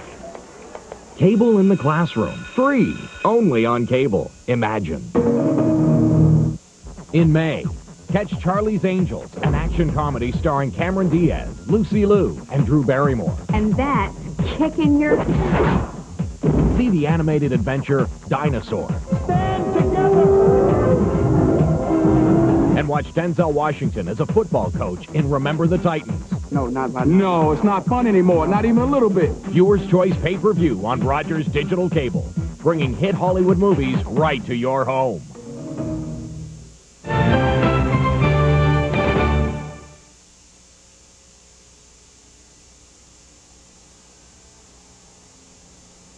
National Child Find Day, and Rogers Television is proud to be a supporter of such a worthy cause. They've been involved with this sponsorship for well over 11 years now, and again, we are wearing our green ribbons in support of Child Find and Rogers Television. Steve, obviously, a lot of things got to change around for the next 20 minutes of play. Understatement? Yeah. Shake up, do what you want. We've seen a little bit of tampering with the lines out there as Botterill, Murray, and Clark came out, changed really quickly, and went back to the regular setup. Bejan, I guess we got to call him out of the lineup. I can't see him. If he can get back, he'll get back. If he's breathing and once again all limbs are intact, he'll be back. But very dangerous, as you mentioned, David. One of his eyes not very good, and now that cut was very, very close. Yeah, we couldn't see it close enough, but it looked like it was in that area that it's certainly going to involve some vision problems. So I think it's doubtful he'll be back. Yeah, absolutely. Jim Playfair obviously not going to be happy with the first period of play. The key here is obviously is you can use any phrase you want. The most important game in franchise history. Well, yeah, certainly one of them. It is now, yep. Especially when you're going into that second period. You've got to change the tempo. You've got to change the flow. And with giving up that late goal, you got to try to find and take the crowd back out of this. Andy Campbell has made many mention on the air that the noise is deafening inside the arena. Those of you at home watching it on the game might not be able to pick up the full impact of the sound, but the Flames come out flat again. A couple of big hits maybe by the Penguins. These 8,300 fans are going to be cranked right back up again. You don't win a game on paper. The Flames with 100 points, very, very good throughout the year, one of the better home records in the league, and they led the league in so many categories, most shots per game, and allowing the least shots per game. At the end of the year, the penalty kill and the power play started to come along. They've all got all kinds of talent, but you don't win on paper. And once again, we talked about this at the first of the game, focus of this team has to be good. They have to be hungry. Right now, they just aren't hungry. And that's Jim Playfair has to get this team going. Once again, the leaders also have to do, you're in the dressing room right now. Marty Murray, Dave Roach, Darryl Scoville, Daniel Kachuk, Martin Brochu, step up and be counted. This is a very, very, very important game. Game 5 is important. You go back home to Harbor Station only having to win one out of a possible two. You're Absolutely. In the driver's seat big time. But really, as I see it now, this team is not very hungry tonight, and they're kind of sitting back and waiting for things to happen. You do not win hockey games, especially against a very hungry team like the Wilkes-Barre Penguins playing that type of hockey. Yeah, and I'm thinking there's a little bit of a superstition on the side of the Penguins. I've noticed Coach Patrick has gone back to the black shirt and the white jacket. I think it's Don Johnson. I think it's Don Johnson meets Dennis France. Yeah, that's a good one. I like that. Yeah. It's a hair joke, I think. Yeah, sure. A little thank you I want to just put out, too, to Stephen Mulpey at the Flames office, one of the last few surviving members that have stayed up in St. John to complete the duties. He was able to get us a lot of media information, a lot of press notes,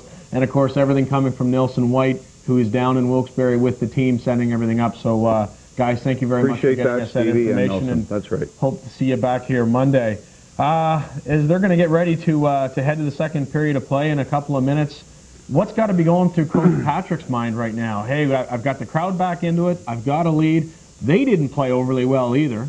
Like, it wasn't that all of a sudden the Penguins took the whole play and momentum to them, but can you start to sit back now, even though you're up only one goal, absolutely and see not. what happens from there? Absolutely not. You sit back and you'll get beaten like a rented mule. You can't. You have to be aggressive, and you have to do what you've been doing. They've had some lapses that period, but they didn't play that bad. Of the two teams, obviously they played pretty well, but once again, do what you're doing, and I think you'll be okay if you're the Penguins. There we go. We're going to head back to Wilkes-Barre for Period 2 action to Andy Campbell in the booth on Rogers Television, Flames Hockey. Morning at 10. Limited number, about 200. So you have an actual chance to get into Game 6 if you haven't already gotten tickets. Otherwise, that game is completely sold out. And Chris Barton, that's not a bad thing. It's always good to see the station full, Andy, but I'll tell you one thing that's real good for the St. John Flames is the arrival of number 22, Steve Bajen, back to the bench.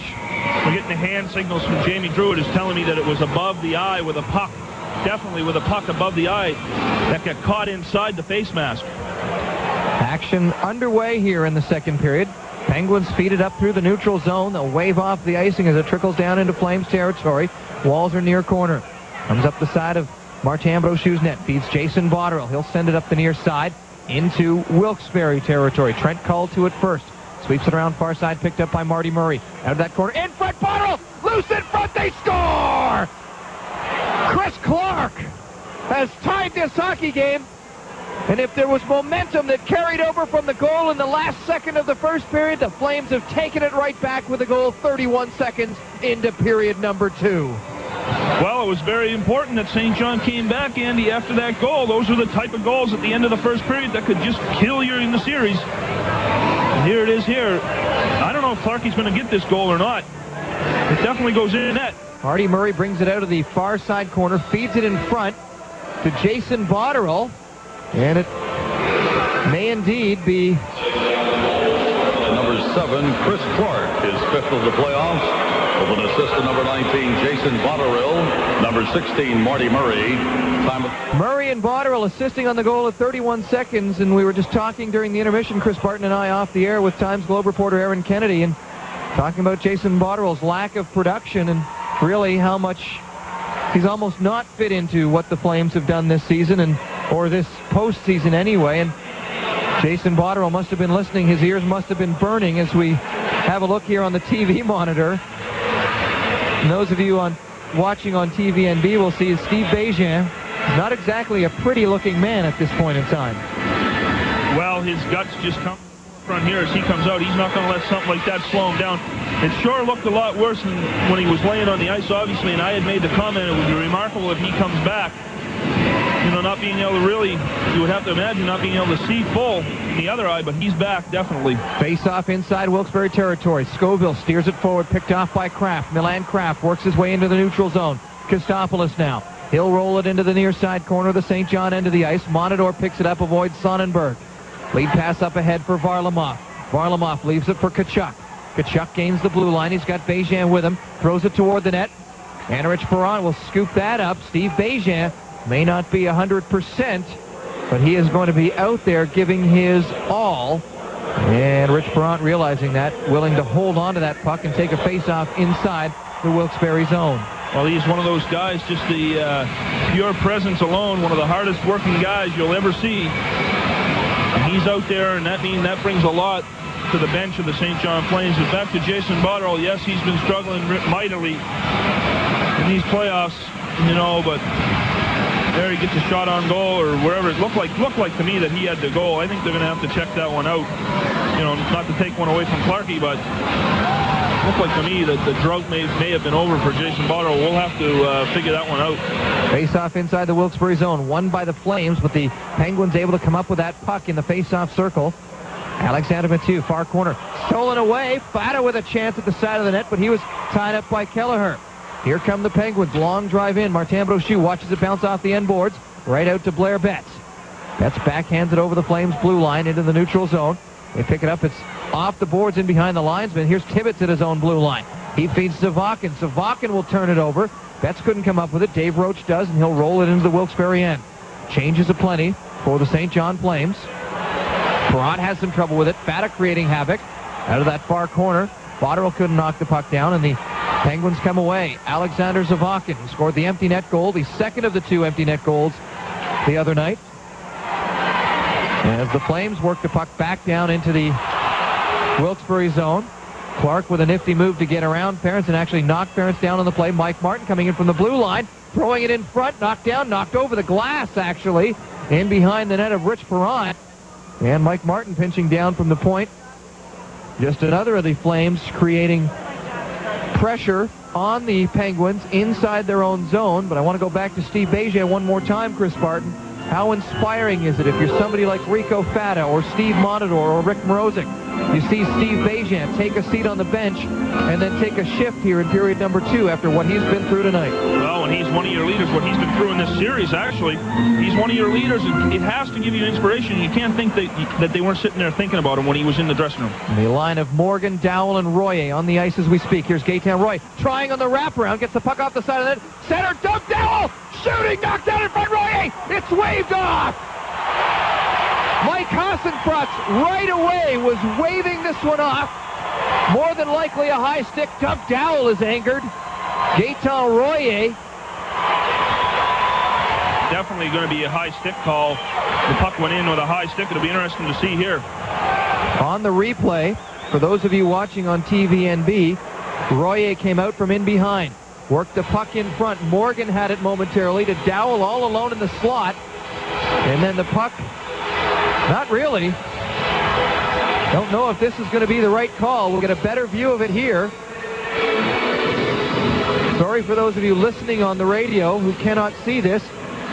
And maybe indeed, Gaetan Royer did get his glove up a little high. Or his stick rather up a little high. It looks as though Rich Perront might have been able to glove that one down, if not interfered with by Royer's stick. Regardless, the fact that this fourth line comes on and creates an opportunity like that, A, puts the Penguins back on their heels, B, just fires up the Flames all that much more. That's true, Andy, and also here you have a long stoppage here as they discuss it. Who's still out there? The fourth line's still out there. Well, they very easily could have put our number one line out there. We're going to go with the fourth line for that good hard work, and hard work pays off by more ice time for these guys. And the fact that the other lines, the lines that are more called upon here for the Flames, get that added rest. Here's Eric Meloche chasing the puck inside the Flame zone. Feeds it to the far corner. They center it right past two players, Kraft and Roosevelt. Had it go right by them in the slot. Joseph Melikar settles in behind Rich Perron. He'll wait there. Let Kraft skate by. Then send a pass ahead for Greg Crozier. It's by him. Who'll get to it first? Eric Meloche in there to wave off the icing. They bang and crash in there. In behind now. Kraft looking for a feed out front to the blue line. Trent Cull. Shot knocked off the leg of someone in the middle there. Ferentz in the near corner feeds Kraft in behind. Out front, and it's taken away by Derek Walser, and he'll fire at the length of the ice. That line of Royer, Morgan, and Dowell had been out there a long time, and they were under some heavy pressure, able to hold it off, but only because of Derek Walser's icing of the puck.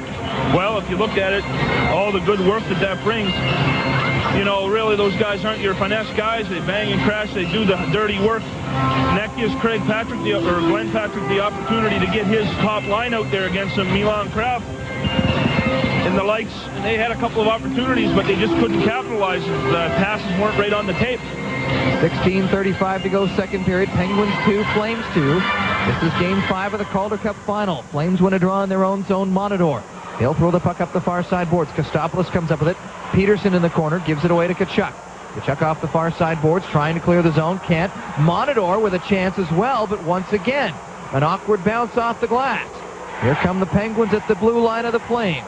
They'll roll the puck in on Brochu. He'll leave it for Monador. Monador up the near side boards for Bejan. Past him and up over the blue line. Ferentz at the red line for Peterson. Peterson sidestepping a check by Steve Bejan. He'll give the puck away to Sergei Varlamov. Varlamov will turn it in on Perron. And he'll glove that one down from up high and hold on with Steve Bejan once again in the vicinity. And now Sergei Varlamov and Toby Peterson with a small coming together, but the officials get in between the two. Now Tkachuk and Tom Kostopoulos talking things over, not quite so pleasantly. Tom Kostopoulos has been a little bit of a fire plug here tonight for the Penguins, laying that big elbow to Rico Fata. Now he's in the middle of a John match with Daniel Tkachuk. Now that we have this opportunity, we'll say a good hello out to Robbie Grant, who's going to be sitting home tonight watching the game. Flames locker room assistant on game nights back home. Your dad said to say hello, Robbie. And I think I've owed Robbie that opportunity for a couple of weeks here. Just get my name on the radio, he says. Well, it's there. I think that's maybe to impress some of the girls at school, do you think, maybe? Well, maybe. Who knows? Well, we've just thoroughly embarrassed Robbie Grant, I think. 15:53 to go in the second period. Robbie, you're taking it from a guy who had his fair share of embarrassment. 2-2, Penguins and Flames. Face off inside the Wilkes-Barre zone. Billy Tibbetts. Blair Betts. Right inside the blue line. Tibbetts wins that back to Brendan Buckley. He'll feed it far side for Kelleher. They come to the blue line. They can't do much with it there. Stolen away by Rico Fata. Fata rolling it in on net. Kelleher able to steer it away into the near side corner. Up the boards he comes. Feeds Tibbetts in the middle. Tibbetts across the blue line of the Flames. Down the far side boards. He's trying to center off the back of the net. Now Alexander Mathieu takes up the fight. Loses control to Rico Fata. They battle for it. Fata able to push it ahead to Dave Roach. Roach to the red line. He'll throw it in on Rich Perron. He'll give it immediately to Buckley. Buckley jumped on right at the blue line. Had to feed it to Kelleher to play it ahead. Here's Murray ahead to Botterill. Inside of Buckley. He'll steer him to the far side boards. In the corner. Bouncing puck. Botterill playing it out into the middle. Greg Crozier's the only one there. He wears a Penguins uniform and he plays it down the ice with the help of a teammate.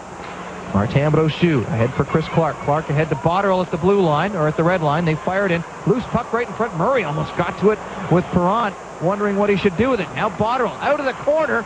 couldn't get it to Clark, cruising through the slot. Penguins come away. Crozier to Kraft. Kraft over the blue line. They hold the offside. Melange doing a great job there, but the puck rolls away from them. Derek Walser sidestepping Crozier. He feeds Mike Martin in the far corner. Mike Martin got Greg Crozier all tied up there and played the puck back to Walser. Now a shot ahead off the back of Marty Murray, picked up by Kraft in the neutral zone. Milan Kraft. He'll turn it over. Chris Clark had it jump out in front of him. Couldn't get to it. Penguins come up through the neutral zone. They dump that puck high and hard. It'll roll to Mike Martin inside Flames territory. He turns, feeds a pass ahead. Varlamov has it taken away by Kostopoulos. And the Penguins work the puck down into the St. John zone one more time. This time it's icing against the Penguins. We've got 14 minutes to play in this second period. 2-2 to score, and the Flames tie this one up early in this period. In the first minute of play, 31 seconds in, Chris Clark with his 5th of the playoffs, although Chris Barton, you figure that one's going to be changed at some point after watching the replay a couple of times. Well, I've been known to be wrong a few times, Andy, but I think that we'd like to get a look at their goal again if we could. See, indeed, if it was not Jason Botterill's goal instead of Chris Clark's in that goal, St. John's second. We'll have to get a look and see, though, just to be sure. You wrong? Me wrong. I was wrong a few times last night at the Meadowlands racetrack. Like we had said on numerous times, this is a great spot to be. I want to ask you, not only did you visit the Meadowlands racetrack, but you got to Yankee Stadium yesterday, did you not? A bunch of us went to Yankee Stadium, and let me tell you something, folks at home. Do not ever drive right down into the Bronx. Never mind the fear aspect of it. How about sitting in traffic along the street right outside the Bronx? I don't know what street it's called, for 2.5 hours, not even to go what I'd say a quarter of a mile. It was an absolute joke, but once we finally got going, we made ourselves out to the Meadowlands racetrack, and Peter McGuire, the scribe that's here with Aaron Kennedy with the Times Globe, we got him a new name, Prognosticator Pete. He was 7 for 7 at the Meadowlands last night, but unfortunately he didn't bet nothing. He came home, didn't bet $1. He said his wife didn't like the idea of DB betting. Imagine that. Well, if you'd have told me that earlier in the day, I might have asked Pete to prognosticate the outcome of tonight's game. That's a good name, eh? Prognosticator Pete. That is a fantastic. Too bad he's not doing so well in the pool that he's running. I understand his mother is doing quite well, though. Faced off inside the Wilkes-Barre zone. Bejan plays it to Scoville, throws it towards the net. Ferentz knocks it down. Kachuk bats it away from Ferentz. In behind. Bejan near corner. Kachuk, sharp-angled shot. Perrant down on top. Very quickly there, and Daniel Kachuk has a bit of a hot hand here in these playoffs. Rich Perrant watching Daniel Kachuk cruise all the way to that shooting position. That's what he has to do, stop the puck. But one more point about yesterday. The game was sold out. Pedro Martinez, Mike Messina, 24 strikeouts in the game. That might not be your cup of tea, but I paid $40 for a ticket out in the bleachers. I thought I was getting ripped off bad, but actually it ended up being the best seat in the house. All the guys that went, we were all sitting in different places, but I had a perfect seat. Lots of commotion in the outfield at Yankee Stadium yesterday afternoon. It was beautiful. Glad you enjoyed it. Oh. 13:48 is the time remaining in period number 2. Flames and the Penguins are tied 2-2. That crash line on the ice once again. Jason Morgan, Doug Dowell, Gaetan Royer created some pressure and some havoc inside the Wilkes-Barre zone. Now Morgan being removed from the face-off circle. Royer will step in to take the draw against Milan Kraft. Royer wins the draw away from the NHL veteran. Slip up in behind. Cull had the puck bounce free. Now Morgan tying it up in behind. They'll roll it to the near corner. Gaetan Royer into the middle looking for Doug Dowell. He can't play the puck. Kraft had him sufficiently tied up the near side boards. Melange takes it away from Royer. Melange turns in his own zone. Rink wide, or into the middle anyway, for Kraft. He'll cycle back away from the Flames and come forward. Milan Kraft passes up over the red line. They come inside Flames territory. Ferentz plays the puck in. Scoville gets to it. Knocked into that far corner. Morgan will pick it up. Morgan to the blue line of the Flames. He'll play it ahead for Doug Dowell. The line mates Royer and Morgan head to the bench. Dowell went into the corner. Now he'll come to the bench as the Penguins play the puck briefly into the St. John zone. Bejan at the blue line. He'll give it away, though, at the red line. Crozier turns it back into the St. John zone. It'll get up out of play over the glass. And they'll bring a face-off inside the neutral zone. 12:54 to go, second period, 2-2. Flames and Penguins, Game 5 of the Calder Cup Final, right here on Home Hardware Flames Hockey on Country 94.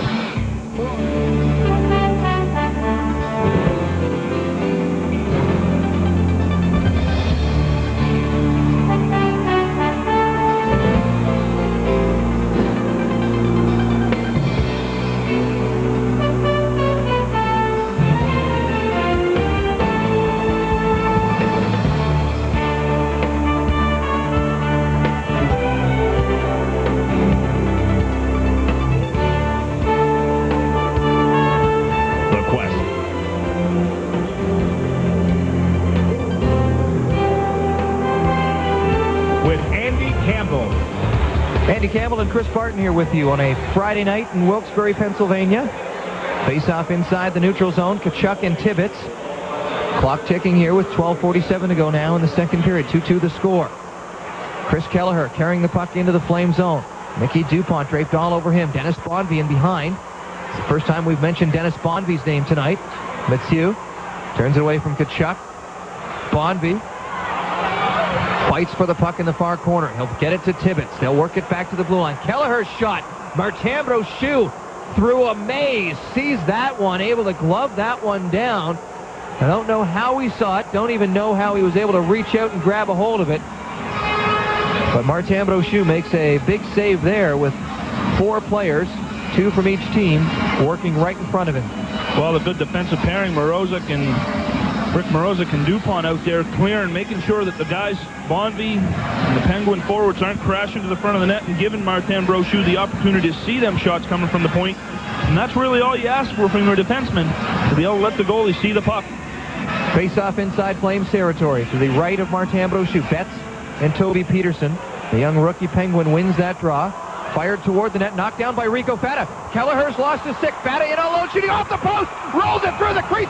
Knocked down from behind, plowed into the net. Penalty shot.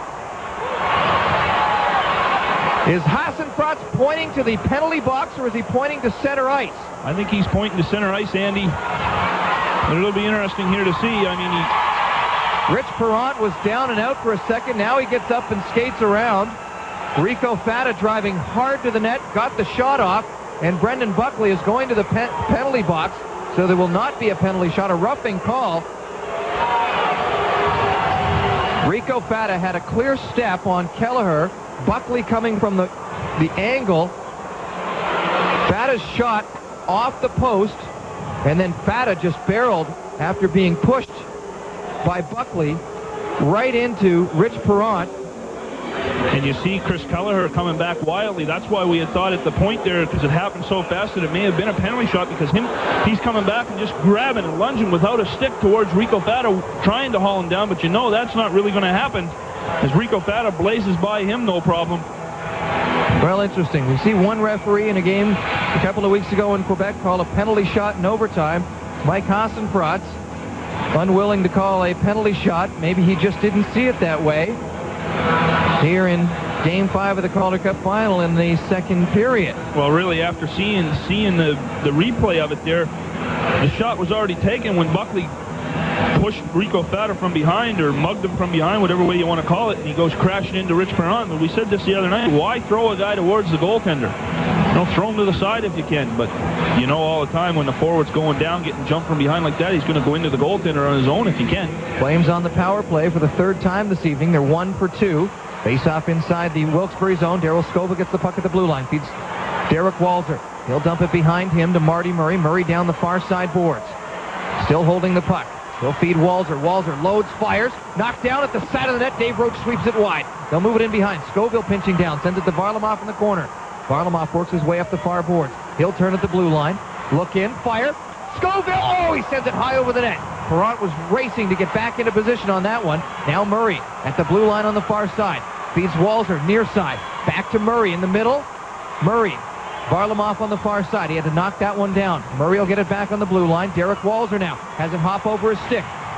They crash along the near side boards. Varlamov able to hold it in. Nice job with the tip of his stick.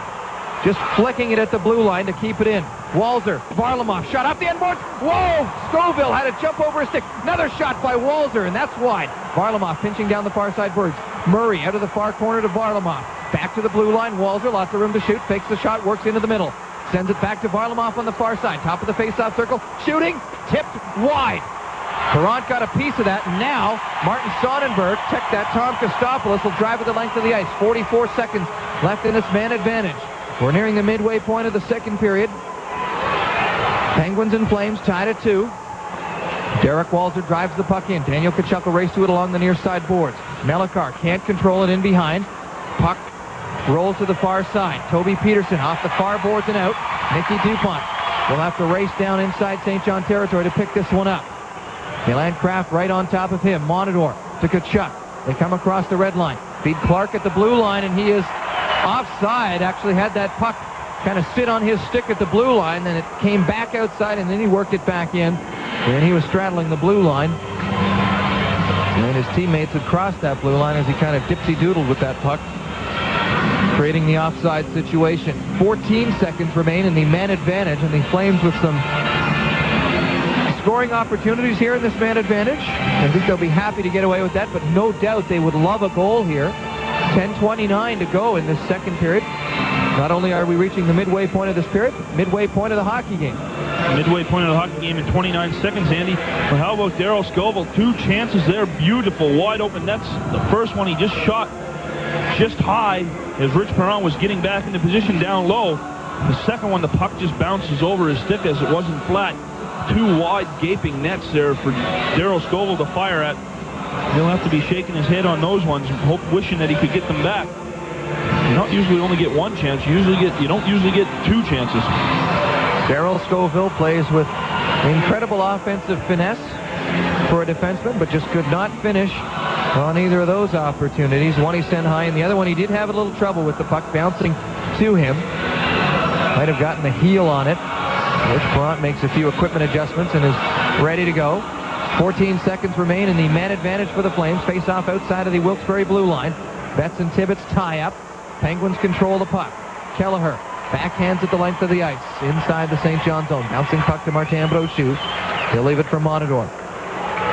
Final 3 seconds are ticking off this penalty. Flames will come inside the Wilkes-Barre zone. It'll roll right out in front of Perrant. He'll get a glove on it as Buckley emerges from the penalty box. A big collision in behind Mellikar and Doug Dowell. And the officials quick to get in between the two of them. Well, Doug Dowell, that's what he's out there trying to create a little bit of room at the end of the penalty, or end of the power play. He's in the back of the net there with Chris Keller banging around. Now you see what has been a very effective fourth line for St. John tonight. Jason Morgan with Dougie Dowell and Gaetan Royer out there now, which would consider getting a regular shift here, as Jim Playfair continues to use them in confidence. Face off inside the Wilkes-Barre zone to the left of Rich Perrant. Barreau and Morgan. Penguins jump on that one. They'll wait, drop it, and the Penguins control. Michael Roosevelt. He'll feed Tibbetts on the near side boards. He'll play it ahead. Barreau knocks it up through the neutral zone. Mike Martin racing back inside St. John territory. Icing is waved off. Tibbetts jumps right on top of Martin. They play it into the far corner. Bonby eludes Jason Morgan. Puck rolls back to Martin and Tibbetts. They fight for it there. It'll roll near corner. Bonby sends it behind him. Dowell's on the ice, and he'll pick it up and come to the red line. Along the boards in front of the Flames bench. Mellikar out of his own zone. Cross ice for Bonby. Penguins catch the Flames in a line change. Shot off the end boards is wide. And Buckley now steers it from the blue line in. Right onto the stick of Rick Mrozik. Keith Kelly tries to clear the zone. Fata couldn't control. Bonby picks it up. Moves near corner. Centering right across the crease of Brochu. They turn it back from a sharp angle. And it's off the end boards. Bonby near side. Fata watching him. Bonby turns it in behind. Mathieu out front. Got off a stick and rolled in behind. Now in the far corner. In behind once again. He'll steer it to the far corner. Gives it away. Tibbetts in front. Loose puck in the slot. And Dave Roach was able to push it out over the blue line. Billy Tibbetts right in front of his own bench. He'll hold it a moment and then flick it forward. Martin knocks it down. Sends a pass up along the far boards for Fata. They wave off the icing immediately. Here's Brendan Buckley starting out. Feed from Milan Kraft, and it's knocked away by the Flames, but the Flames have it knocked away themselves. Brochu leaving it in behind the Flames net. Scoville coming forward, almost stripped of the puck. He had to play it wildly up along the near side boards where it was found by Andrew Ferentz, right in front of the Wilkes-Barre bench. Battle for the puck, it's poked free, and Kraft skates inside his own zone to take possession. Ferentz feeding it up near side one more time. Crozier runs into Scoville. Scoville playing the puck across ice. Cross-ice pass for the Penguins, intercepted by Marty Murray. And now the Flames come up through the neutral zone. Trent Cull chasing the puck back inside the far corner of his own zone. Takes a big bump from Chris Clark. Penguins roll it out over their blue line. Mike Martin picks it up in Flames territory. Ahead on the red line. Clark. He'll tap it ahead. Bouncing puck at the blue line. Flames have to come outside the zone. And then Clark had lined up Trent Cull. And Trent Cull sees Chris Clark at the last possible second and sidesteps the freight train wearing number 7. He didn't sidestep him earlier in the play as they were rushing back for a loose puck behind the net. Chris Clark just leveled him into the Scranton Times board down there. Chris Clark continues to play his rough and tumble style. 7:54 to go, second period. The two teams in this battle are deadlocked at 2 goals apiece. Penguins and Flames, Game 5 of the Calder Cup Final. Here's right here on Home Hardware. Flames hockey on Country 94.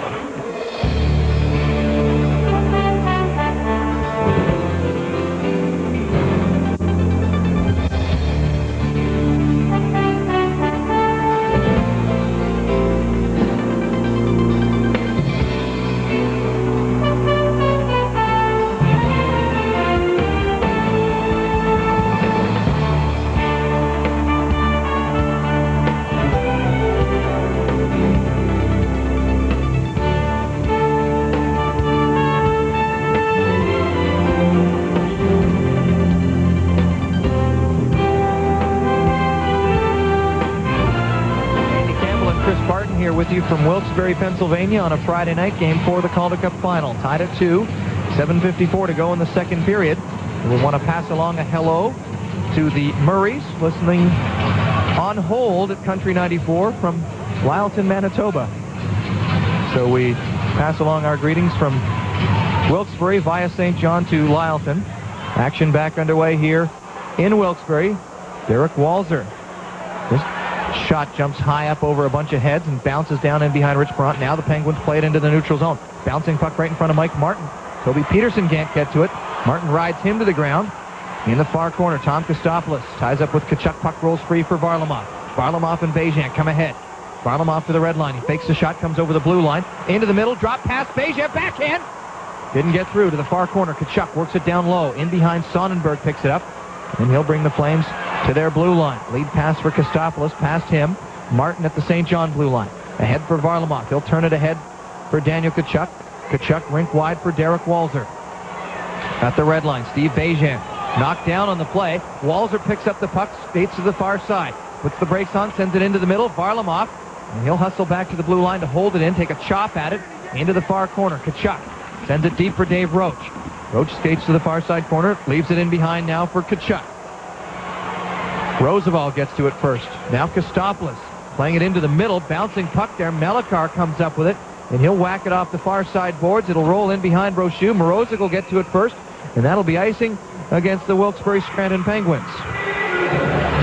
The attendance here tonight, if you didn't already know, this building's sold out, 8,377. And if we look back in our media notes package, that is the biggest crowd here in Wilkes-Barre during these playoffs. The other night they had 8,318, so they better that by 69 here tonight. Where are they stuffing them all? If it's a sellout and it keeps getting bigger each time we're in here. There are people in every nook and cranny. Here's Mickey Dupont throwing it towards the Penguins net off the end boards. Blair Betts will find that puck momentarily. Fata had it at second. Checked off the puck. Roach in the near side. Dumps it deep in the corner. Fata knocked down. Kelleher tries to play Roach. Roach still with the puck. Looking to center to Betts. They'll come up the near side boards. Mrozic pinching in. They hold it momentarily. Now the puck's driven out of the Wilkes-Barre zone by the Penguins. Dupont at the blue line. Plays it for Betts. Let's turn back across his own blue line. Watched all the way by Billy Tibbetts. Now Betts forward pass intercepted by Dennis Bonvie. They come inside the St. John zone, and a shot on Martin Brochu held. And Dennis Bonvie Crashing right in front of Martin Brochu and pushed wildly out of the way by Dave Roach. Well, what a shift by Dave Roach. He had the puck with two guys all over him. He still continued to hold on to the puck and make a play. And then he comes back, charges back hard, and cleans the front of the net for Martin Brochu. St. John was unable to get the puck out of their own zone. Forced a scoring opportunity by Dennis Bombi, but albeit not a quality one. 6:02, the time remaining in period number 2. 2-2, Flames and Penguins. That's not only the score in the hockey game, that is the score in this best-of-7 series. One of these teams looking to take a one-game lead. One of these teams looking to step within one step of the Calder Cup. Mike Hasenfrat's telling Trent Cull here to give yourself a little wipe here. You had blood all over you. However, he got that there, but gave himself a wipe, and then he went to go, and Mike Hasenfrat says, no, clean it up real good. None on your face at all. If you're still bleeding, get off, but he's still out there. Cull remains on the ice, face-off in the St. John zone. Marty Murray ties up Milan Kraft, plays it in behind for Steve Monador. Monador pushes it into the corner. Murray picks it up there, sends it to the blue line, knocked down by Ferentz. Botterill pushes him out over the blue line. Cull has to act quickly. Here's Botterill dumping the puck into the Wilkes-Barre zone. Meloche and now Clark on the far side gets to it first. Murray in behind. Now they feed Meloche, the Penguins do. He'll send it ahead for Milan Kraft. Kraft looking forward. Scoville had Greg Crozier in behind. The Penguins are in an offside situation. And as Eric Meloche touches up, a couple of people have dancing partners here. Craig Crozier and Steve Matador in the far corner. And now one of the linesmen gets in between the two of them and separates. No music playing, so I'm not too sure why the dance was ensuing. Well, they've been in each other's face quite a bit, Andy, in this series. Not really so much in Game 4, but not really so much so far in the first half of this game. But all it takes is a little run-in like that there to get it started again. 5:34 left in period number 2. We will take a break with these two teams tied at 2 goals apiece. Game 5 of the Calder Cup Final. You're listening to it here on Home Hardware Flames Hockey on Country 94. If it's Clash you're after, look no further than the 2001 Sebring LX from Rogers Cable proudly supports Child Find in their search for missing children across the country.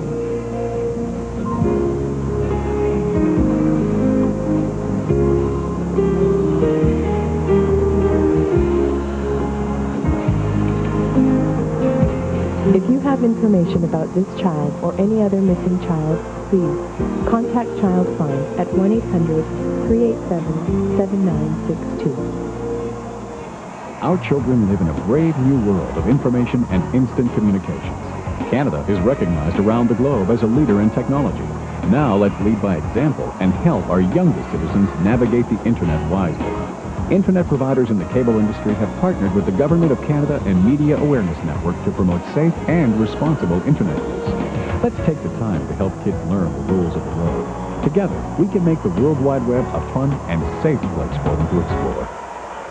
In June, Viewers' Choice Pay-Per-View impedes that progress. Then Toby Peterson sends it rink wide, picked up by Walzer in the neutral zone. He uses the far boards as a bank. Get a pass to Sergei Varlamov, and Varlamov tips it back into the Wilkes-Barre zone. Peterson takes a big hit from Steve Bejan. No, that's Tom Kostopoulos, finally on the receiving end of something here tonight, and he's moving a little slowly, a little gingerly. Stop. Oh, big hit by Bejan. Here come the Penguins. Peterson dump pass. Call. Tees one up. Left down in front. Brochu made the save. It lay precariously on the side of the far side of the net. Now it comes out in front. Sonnenberg with a chance, and Mike Martin will steer that one out of harm's way for the Flames. Martin Brochu seeing the first shot, but not always seeing where that puck lay. And quite precariously for the Flames just moments ago, they escaped sheer danger there. Here's Fata forcing a turnover inside the Wilkes-Barre zone. Flames able to hold it at the blue line. It'll roll past Dave Roach on the blue line. Tom Kostopoulos going the other way, looking to pass into the middle. Tibbetts couldn't turn and make a shot. He had the puck, but it was moving, he was moving, and he just couldn't connect. Tibbetts in the far corner. Betts trying to move him away from the puck. Finally, Fata comes in to help out. Betts up off the far side boards. He'll play it ahead. With a roll to Michael Roosevelt inside Wilkes-Barre territory. Roach chases him. Roosevelt falls. Far corner. Melikar comes up with a puck. Beats Alexander Mathieu. He falls. Puck bounces. Roach with a shot that rolled just wide. Now Fata, he's dumped heavily in the near side corner. Roach from the blue line. A shot steered aside by Perron. Melikar to his own blue line. He gains the red line, and he'll fire the puck into the near side corner of the St. John's zone. Mrozik up with it. Flips it high, bouncing at the blue line. Controlled by the Penguins. Bonvie in the slot. Mrozik got a stick on it at the last moment. Maybe even a skate. In behind, Alexander Mathieu. Mrozik will tie him up. Mrozik's lost his stick. Chris Clark now and Brendan Buckley clash on the far side. Penguins able to hold it in. Not for long, though. Here's Marty Murray. He'll pick it up, move across the red line. Long shot in on Perron. And Perron will glove that one and hold on. Botterill and Clark move to the front of the net. And that long drive in by Marty Murray from the red line gets there in a hurry, but Chris Clark and Jason Botterill aren't too far behind. They're not too far behind trying to get in there for some garbage, as Rich Perron really in times in this series has struggled corralling pucks like that. The interesting play on that hole shift there was Mickey Dupont way back in the play. Billy Tibbetts and Mickey Dupont are coming up with the play. Tibbetts ahead of Dupont, and he slashes the stick and gloves right out of his hand, not to the liking of Billy Tibbetts. Face off inside the Wilkes-Barre zone. Chris Kelleher with the puck, moves in behind his own netminder, feeds Greg Crozier on the far side. They bring it to the neutral zone, knocked down by Scoville. Scoville turns the Flames back into the Wilkes-Barre end of the ice. Royer in the slot, forced wide by Crozier. He'll turn it toward the net. Perron making the save. It's loose in the far corner. Morgan tying his man. Kelleher skates away with it. Royer strips him, but it rolls past Scoville at the blue line. Monador falling at his own blue line as Crozier was right there. Now Bejan, he'll gain the Wilkes-Barre blue line. Try and work around Brendan Buckley. Pushes it in on net. It was just wide. Up the far side boards it rolls. Kelleher into the middle for Milan Kraft. Kraft over the blue line. Nice pass to Eric Meloche. Shooting, and that rolls high up over the net of Brochu. Into the area behind that net. Crozier trying to center. Picked up by Ferentz, pinching down. To Kraft in behind. Kraft trying to center. Mike Martin with Milan Kraft pinned up against the boards. Varlamov trying to poke that puck free. Kraft just trying to hold it there. Meloche picks it out from underneath, moves to the far corner. Eric Meloche sends it rink wide. Andrew Ferentz at the blue line. He'll shoot it off Steve Bejan. Bouncing puck picked up by Mike Martin. Morgan's up there. He's going to head to the bench, and Mike Martin will play the puck into the Wilkes-Barre zone. Perron out of his net to play it. Ferentz sidestepping Daniel Tkachuk's check. Down Cull. Cull up the far side boards. Roach right on top of him. Bouncing puck over the blue line between the skates of Mrozik shooting. Brochu down, loose in front. And they clear it off to the side. Roach picks it up. He'll move in behind. There's a Penguin down on the play. Now the whistle will go with Toby Peterson down at the side of Martin Brochu's net. Taking a while to get his feet here. He's up on one knee. But he took a heavy hit in front of Martin Brochu. Well, I didn't see which St. John defenseman it was that didn't make the play on the puck, either Mickey Dupont or Rick Mrozik. And that allowed, I believe, Peterson to come in all alone, albeit with not much room, but Martin Brochu is there to make the save.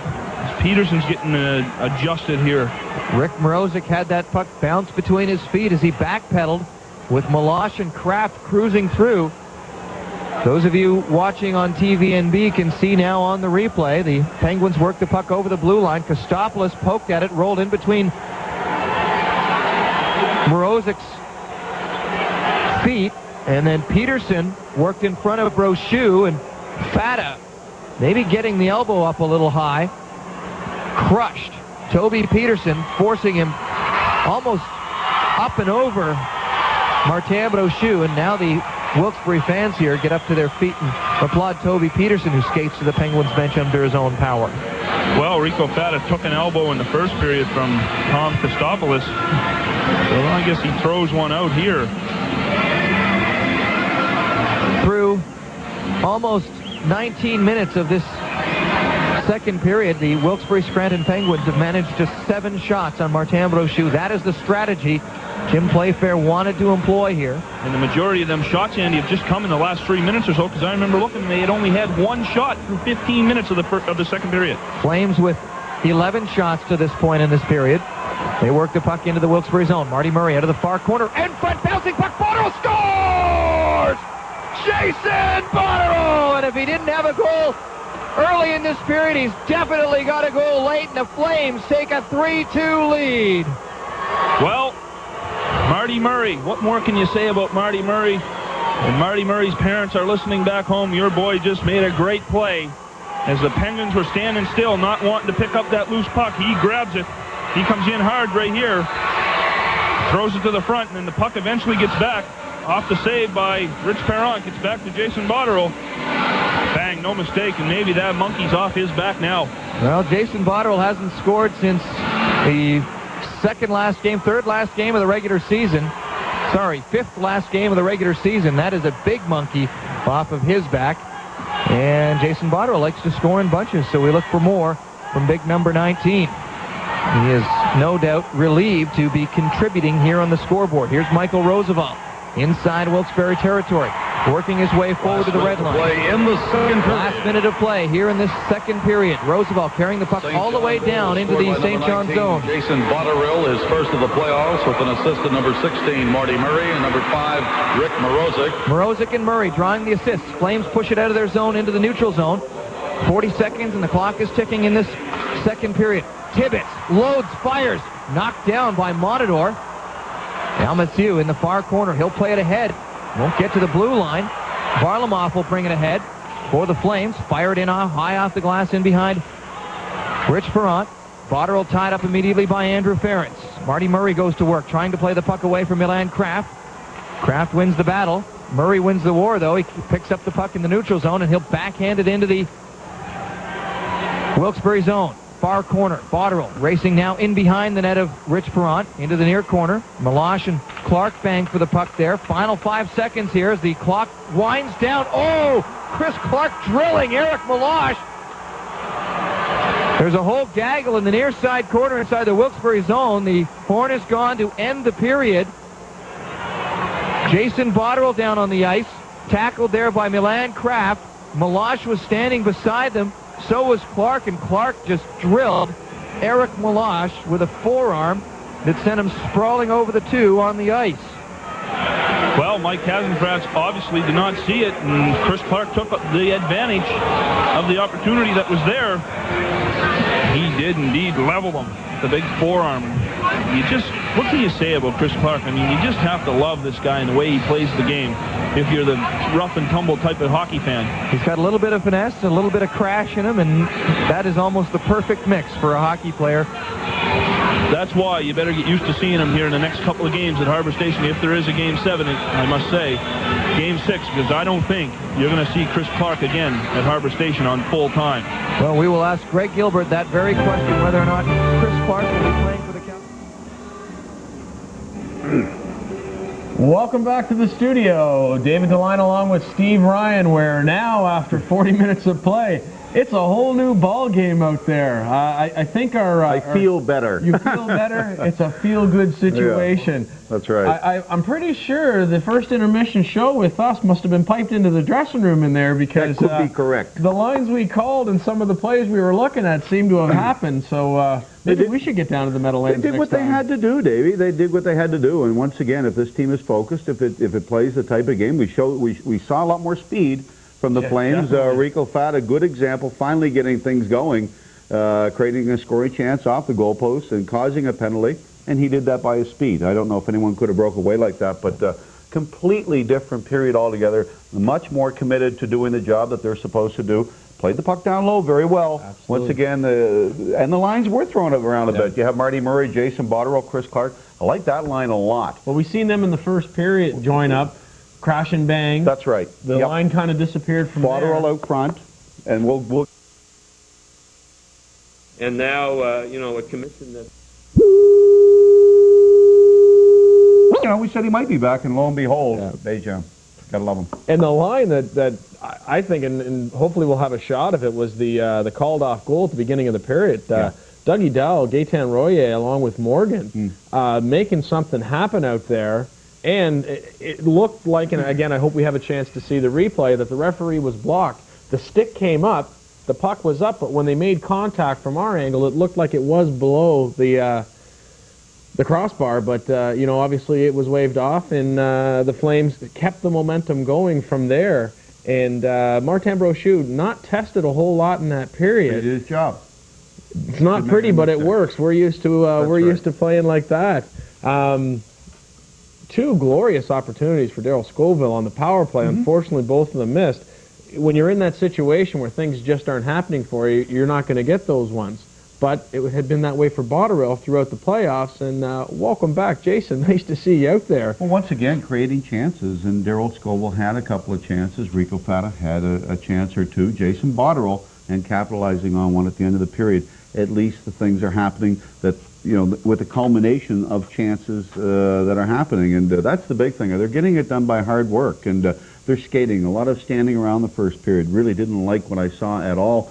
Just basic miscues all over the place, and that happens by lack of effort. But Jim Playfair said something right in between the first and second period, and this is a much different team that played in the first period. Absolutely. We're going to take a look at that opening goal. The hardest things to defend in hockey are a goal in the first minute of play and a goal in the last minute. And there was the one at the end of the first period, but then we're taking a look at the one at the beginning of the second period for the Flames. That's actually... Oh, no, that's from the first period. That's from the first period. We're a little messed up there in our replays, but that's okay. Just showing how the Flames are being successful. Daniel Tkachuk going to that, Chris Clark already there. Yeah. And those are the things that, once again, to go on about it again, the Flames to be successful, show the speed, go to the net, work the puck down low. And they do those things so very, very well. There's so many skilled players on this hockey team, and Chris Barton alluded to it at the end of the period, that a guy like Chris Clark, you better have a good look at him Monday night and very possibly Wednesday night at Harbor Station, because you are not going to see him again in a St. John Flames uniform. This guy's certainly destined for the NHL. They love him up there. Yeah, we're going to actually take a look at the called off goal of Dougie Dowell's on the line with Gaetan Royer, and puck goes back to the slot here, I believe. Once again, Flames getting the puck down low, and a little turnaround by Gaetan Royer, getting it out to Dougie Dowell, and Royer going to the front of the net. That stick looked like it was under the crossbar. Very close, Dougie Dowell, Royer, and Morgan very, very excited, but those guys were making things happen, and they were setting the tempo at the beginning of the period, and that's the key. Good call by Jim Playfair. Once again, we love the way that this guy coaches, and he shows us how he does it right there, sending out a rough and tumble line with a very good effort. You look at Gaetan Royer, and going towards the front of the net, bringing the puck around, not giving up, being checked by Andy Ferentz, who just sent down the other night by Pittsburgh. And of course, here's where the referee's vision would be blocked by two players as he comes around the corner there. Correct. Referee's in position. I can't fault him on that one at all. Something we're really starting to notice now, too, though, is Rich Perron is staying down. Yes, he is. We noticed that in a couple of games up here, he was staying down on a regular basis, and for a big goaltender, you see that more and more, trying to, once again, take away both corners of the net with your pads and paddle, and relying on quick gloves and blocker up top. But, yeah, he's been down a lot tonight, and it didn't really help him there. Yeah, of course, I play net the same style, only I can't get up. That's my problem. There. In a minute, we're going to take a look at the highlight, I hope, of the Clark goal that was at the beginning of the period. Again, the Flames were sent to the dressing room at the end of the first period, down the goal 1/10 of a second, yada, yada, yada. Wow. But wow, to come back and give it right back to Wilkes-Barre in the first minute of the period, just phenomenal turnaround. Well, it was the only way they were going to give themselves a chance, get back into the game right away, take the crowd out. Once again, you have mentioned 1/10 of a second on that late goal by the Penguins in the first period. How do you counteract that? Get back in, and once again, the disallowed goal here, but I think shortly we're going to look at the Chris Clark goal. And actually, right now we've got Fata's haul down on the breakaway here, but again, like you had said, his speed making something happen, because most guys wouldn't be able to pull himself away. That's right, and not many guys are going to get away from Kelleher, who's extremely fast, and Buckley coming in late to take down Rico Fata. The shot, of course, off the goalpost. See that very penalty shot, obviously, because the shot was taken. Obviously, no penalty shot there, David. But down on top of Rich Perron, he was shaken up a bit. More surprised than anything else to finally see Rico. No one more surprised than myself to see Rico Fata show his true speed and getting in behind the defense, and that certainly was one of the keys to the second period success of the Flames. Okay, we've had a little technical difficulties. I don't think we'll be able to bring the Clark goal to you right now. But we know we got it. We know we got it somewhere. It's in the archives, but we're going to take, in a moment, we're going to take a look at the last goal, and again, welcome back Jason Botterill to the land of the living. It's not because of lack of effort or lack of talent. He's been there. He's just been snake-bitten, hasn't got the chances. But the return of Bejan, seeing Botterill get up on the score sheet now, an emotional lift for this team all the way. Very good point. And once again, you're in the 5th game, you're in the opposing team's building. You need those type of lifts. Once again, Stevie Bejan, not to go on about it too much, but the character that this guy brings in the hockey team is just absolutely huge. And no doubt, the Flames got a lift from Bejan coming back. Stitch him up, send him out. You gotta love him. Yeah. He's looking like Jerry Cheevers with the stitches without the mask. We're going to take a look at the Botterill goal right now on the monitor here. Chris Clark crashing the net to allow this to happen, as we've seen throughout the playoffs. Here you go with Marty. This would not be a goal last season with the crease violation rule. Yep. Kind of pushed in a little bit, but once again, traffic in around the goaltender. Marty Murray, smart move. Play, yeah.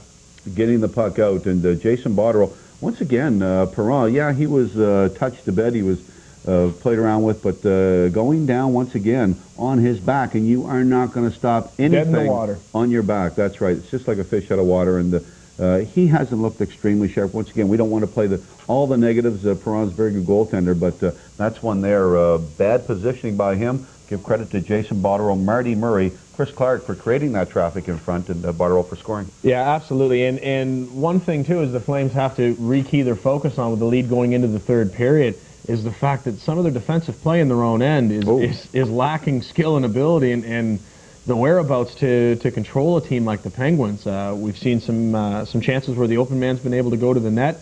The line changes. We've seen this in St. John, causing up a big goal there the other night or a couple games ago. They've got to get back into their zone, pick up their men, and make sure when you're going to get the puck out, you get it out one way or the other. Well, it's being responsible, and as far as the defense goes, yeah, they have to shore it up a bit.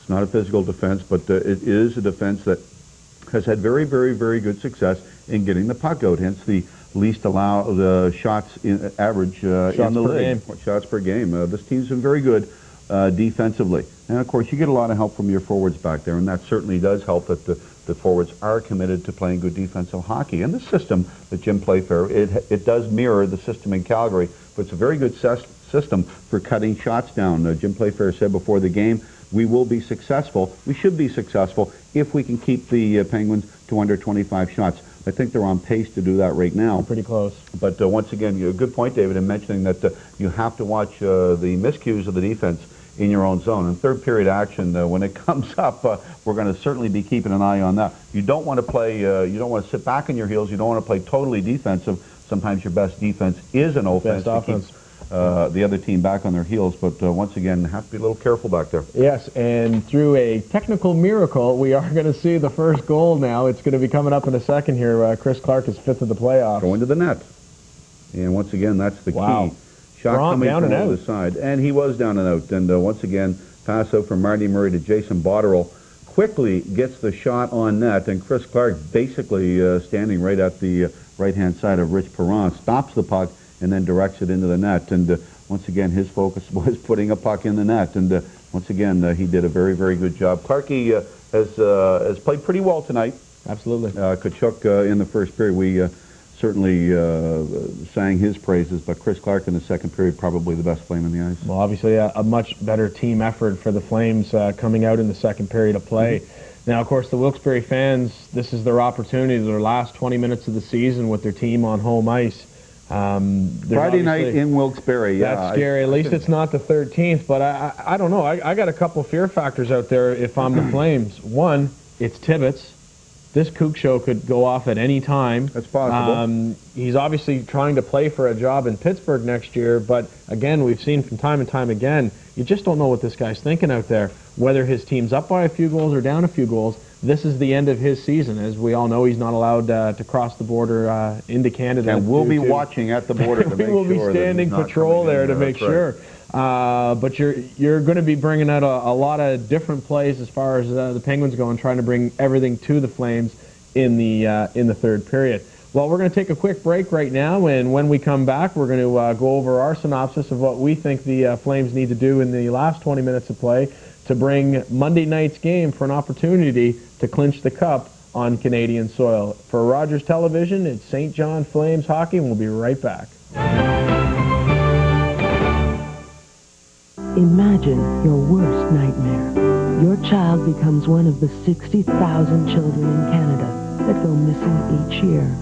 That's one child every 9 minutes. Child Find is dedicated to finding those missing children. With over 20 chapters and thousands of volunteers, Child Find is there for the families every step of the way.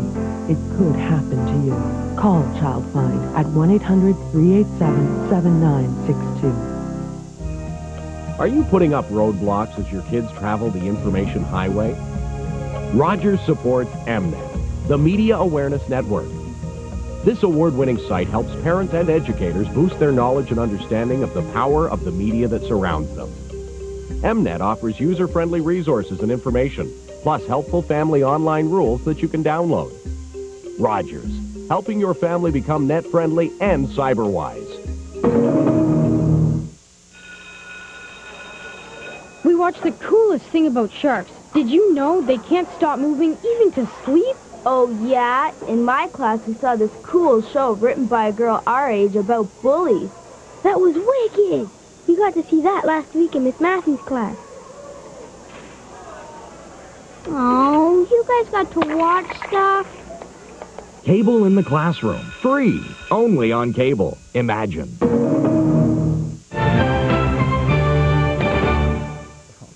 Welcome back to the studio. David DeLine along with my partner to the left here, Steve Ryan. We just want to touch base on, obviously, tickets are still available, but not for long for Monday's Game 6. As you can see, 657-1234, the Harbor Station ticket office. I'll tell you, if you're sitting in Rockies or Mateo's right now or sitting with Peter Gormley down at Keystones, you got to get up, make the call tomorrow morning and get some tickets and get them for Game 7 just in case. Obviously, if there is no Game 7, your money would be refunded back to you or put towards tickets for next season. But get out, support it, and we will be coming to you, obviously, throughout the province on Monday night, carrying the game live. It will be live in the city of St. John, pending a sellout. Wink, wink, nudge, nudge. We will be live. We know we're going to support our team there. 20 minutes to play in the first Union Arena in Wilkes-Barre. Big period, really. This could be the telltale for the series right here. You're tied to 2. It is a best of 3, and you're coming down to the all-important third period Friday night in Wilkes-Barre. Will the crowd be a factor? Very possibly. They'll be loud. Flames are up 3-2. I think if you're Glenn Patrick, certainly you're going to have some offense. But we were talking off camera about the first game in Wilkes-Barre a few nights ago. Series. And on Monday evening, and Darcy Verreau, Billy Tibbetts, and Kookman Bonvie kind of lost it a bit and really gave the Flames not only some momentum but some power play opportunities. They're going to have to keep themselves in check. They're going to have to play hockey. Obviously, they're down 1 goal to the Flames here, and really that, I think, is going to be the key. If they can, just play hockey, keep the defense involved, and that's something we haven't seen a lot of this game so far. Kelleher, Roosevelt, Melikar, certainly Andy Ferentz not been a real factor at all. Hasn't really been a factor at all. Kraft has been involved. His forechecking has caused some turnovers. He's very, very dangerous. Scares the heck out of me. Guy's got like 19 points in 12 games or something. There's a reason why he was in Pittsburgh. Absolutely, and he'll be there again next year. But you're going to have to watch that the Flames are going to have to watch that the Penguins' defense have to keep an eye on them, that they don't get too involved. And once again, keep it uncrowded in front of the net to give Brochu some protection as far as what the Flames are going to have to do. Keep doing what you're doing in the second period, and that's show the speed, work the puck down low, go to the net. I don't think Rich Perron likes traffic at all, and it showed that in the second period, David. No, absolutely. After Game 1 in the press conference, Jim Playfair made a comment about possibly not preparing his team well enough to what to expect. Going into this third period, the coach that prepares their team the best, obviously, going out, I think is going to have the biggest advantage to win, be it discipline, be it smart hockey, staying away from the nonsense that could be coming at you.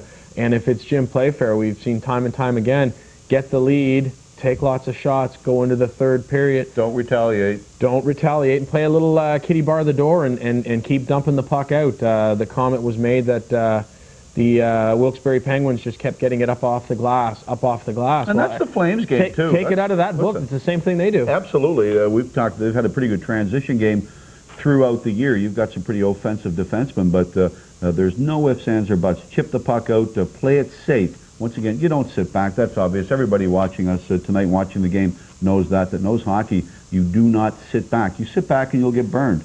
Play smart hockey. Get the puck out. Forwards really, really have to back check and play it smart. Absolutely. Well, we're getting all ready for the third period of action from Wilkes-Barre.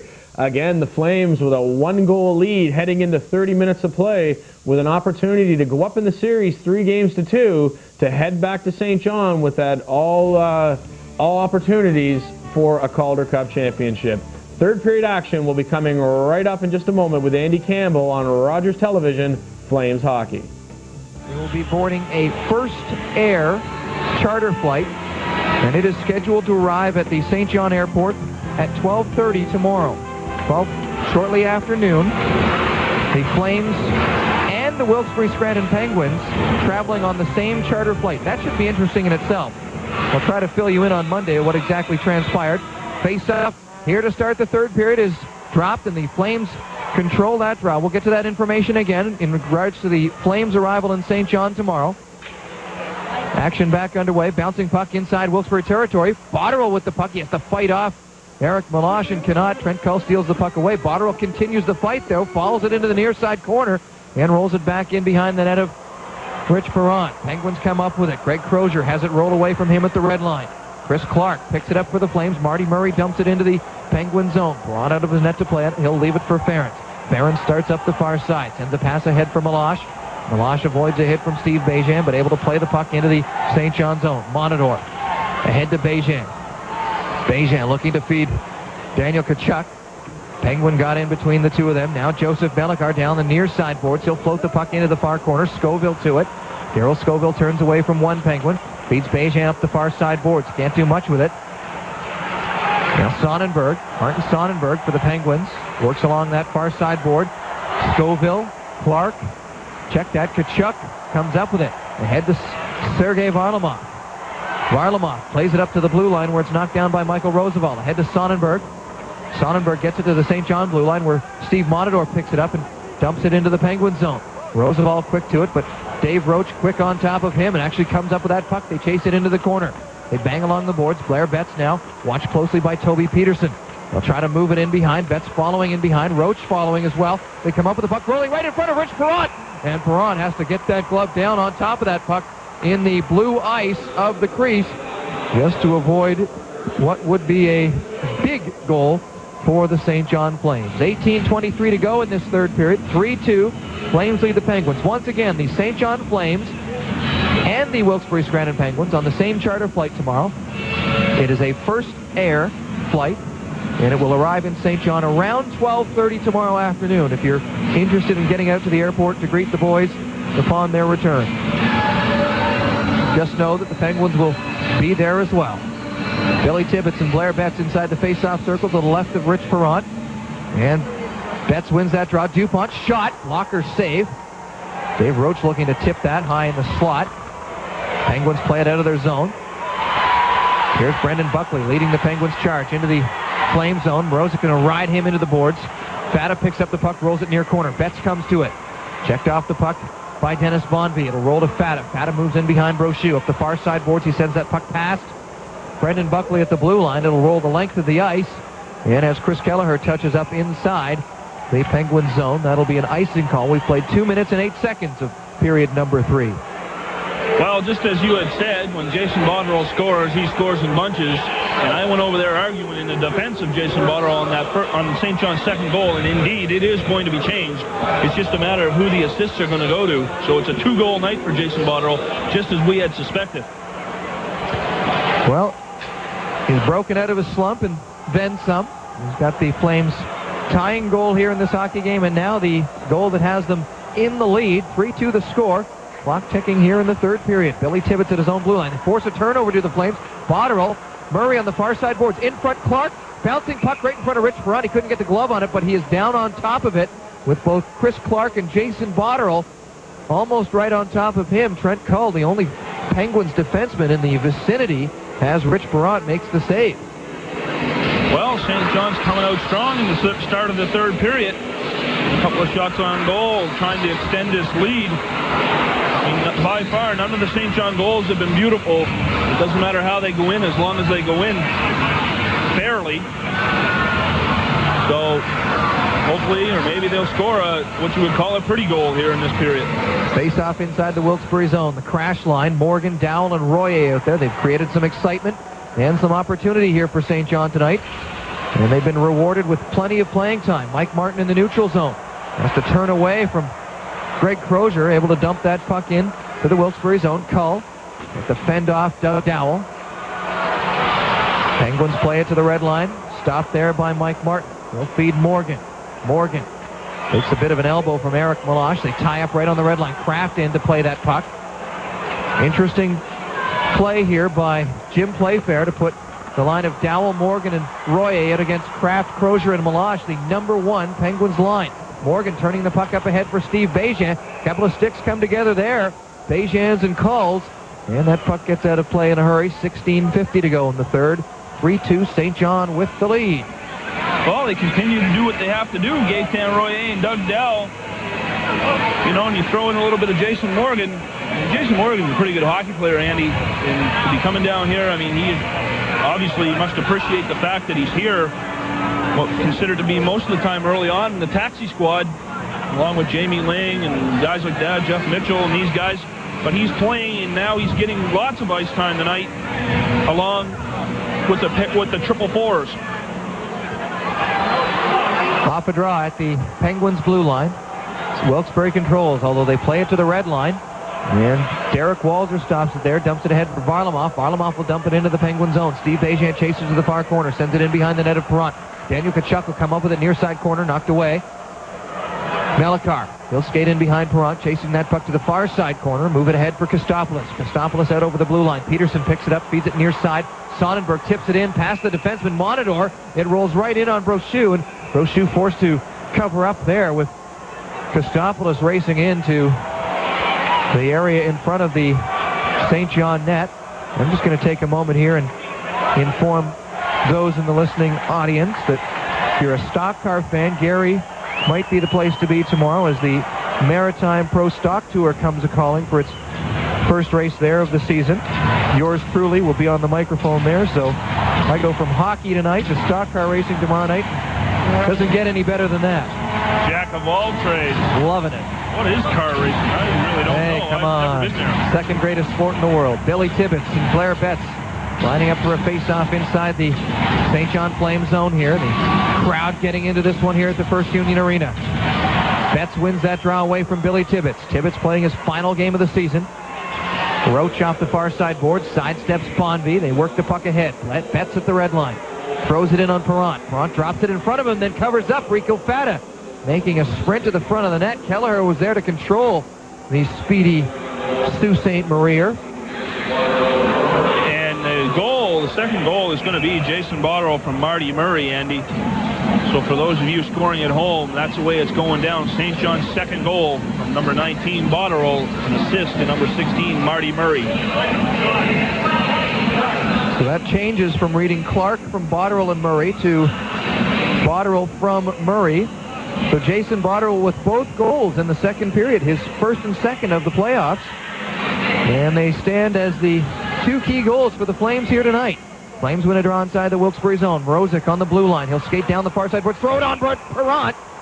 Perrant reaching out with the left hand, the gloved hand, and he'll hold on to that one. Excuse me. I'm getting coughed out here by Whiteout. The statistician beside me here is putting the Whiteout out to that second St. John goal to get it into the score sheet correctly. Man, that stuff's strong. Don't breathe too deeply. I need you to have your head about you this evening. Now Greg Crozier taking a little time here in the break as he skates to the bench to pick up a new piece of lumber. Face off inside the Wilkes-Barre zone. Kraft and Betts tie up in the circle. Puck kind of rolls free from both of those two, and the Penguins play it to the near side and out. Mickey Dupont knocks it down at the red line. Now he'll throw the puck into the Wilkes-Barre zone off the end boards to Perrant. Buckley plays it away. Buckley into the corner for Kelleher. Kelleher, long cross-ice pass. Meloche with some speed down the far boards. Mrozik getting back to make a nice play. And then the Flames clear the zone. They're going to wave off the icing. Action way in behind the play as Roach and Brendan Buckley kind of pestering each other. Here's Kraft coming over the blue line. Fakes the shot, tries to go around Derek Walzer. Shooting Brochu with the save, and Walzer clears the puck away, but Milan Kraft making a move around Derek Walzer, and Walzer kind of skating away in the neutral zone here. He knows that Milan Kraft made him look somewhat like a pylon there for 5 seconds.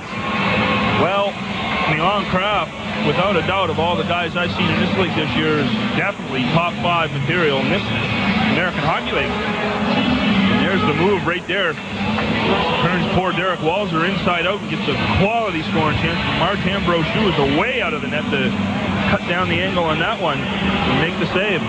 15-15, the time remaining in period number 3. 3-2, the Flames lead the Wilkes-Barre Scranton Penguins. Into the far corner goes the puck. Mike Martin will retrieve it. Skate up the near side boards as the Flames work out of their zone. To the red line. Clark throws it ahead. Botterill tips it into the Wilkes-Barre zone. He'll ride Ferentz into the board in behind. Out front they score! Marty Murray! Sharp angled shot from the goal line went off the skate of Rich Perron, and the Flames have a 2-goal lead. We've seen those kind of goals before for the St. John Flames. Boy, they've come aplenty in this postseason. Wow. Now, how big is that goal now with 14:58 to go in the hockey game? Well, possibly the third period. Marty Murray just picks the puck up behind the net and just fires it towards the goal. Jason Botterill hard crashing in there. You have to consider Jason Botterill among the 3 stars of this hockey game. Oh, absolutely, without a doubt. He made that play in behind the net, fed it to Botterill in the far corner, Marty Murray in the far corner, and Murray from the goal line right across on. Well, actually, Andrew Ferentz was the guy that made the pass with the heavy pressure coming from 19, Jason Botterill. Marty Murray just throwing it on goal. So the Flames go up by the score of 4-2. Scored by number 16, Marty Murray, his 4th of the playoffs, with an assist to number 19, Jason Botterill, and number 7, Chris Clark. Time of the goal, 5 minutes, 2 seconds. Botterill and Clark draw the assists. Murray with his 4th of the postseason. 4-2, Flames lead the hockey game. Looking to take a 3-2 lead in this best-of-7 series and come home with 2 chances to win the Calder Cup. How nice would that be for St. John? Well, that would be outstanding to win 2 of the 3 on the road. We don't want to get ahead of ourselves, Andy, but that there could be a big goal in this hockey game now. To this point, the Flames have won their previous 3 series on the road, so the Flames fans and St. Johners looking to see a little celebration of their own, and the Flames are definitely setting themselves up for that at the very least. Here's Blair Betts forcing a turnover inside Wilkes-Barre territory. Puck will get away from him, and they'll have to come outside the zone. Now Brendan Buckley works the puck up over the Wilkes-Barre blue line into St. John territory. Steve Monador rifles the puck up around on the near side boards. Fata can't do much with it. Comes back to Monador. He'll throw it ahead to Fata up over the blue line. Kelleher skates to it inside the neutral zone. Buckley on the far side. He'll dump the puck right back into the St. John area. Monador, rink wide for Dave Roach, and Roach could not put a stick on that. That will be icing against the St. John Flames with 13:50 to go in the third period. 4-2 the score. Flames up on the Penguins. You're listening to Game 5 of the Calder Cup Final on Home Hardware. Flames Hockey on Country 94.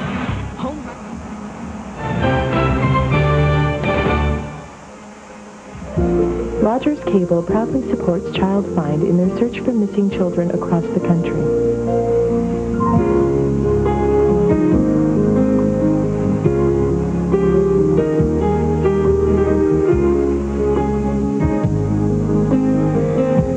If you have information about this child or any other missing child, please contact Child Find at 1-800-387-7962.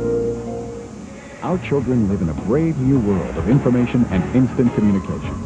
Canada is recognized around the globe as a leader in technology. Now let's lead by example and help our youngest citizens navigate the Internet wisely. Internet providers in the cable industry have partnered with the Government of Canada and Media Awareness Network to promote safe and responsible Internet use. Let's take the time to help kids learn the rules of the road. Together, we can make the World Wide Web a fun and safe place for them to explore. Going to win 2 in St. John. Well, there's a chance, but it's hard to imagine anybody coming in and beating them twice at home. But yet again, we're getting ahead of ourselves with 13:50 to go.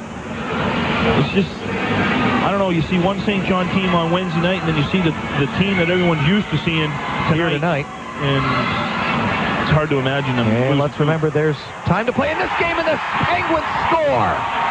Andrew Ference with a rocket from the blue line. I don't know that Martin Brochu saw that. Oh, just as we say, we don't want to get ahead of ourselves. And off the air, that was a big if. If we go home, I can't imagine well, when we go home, I can't imagine them beating us 2 games, but we're still not out of this game here with a lot of playing time left. Obviously, by the sounds that you hear at home.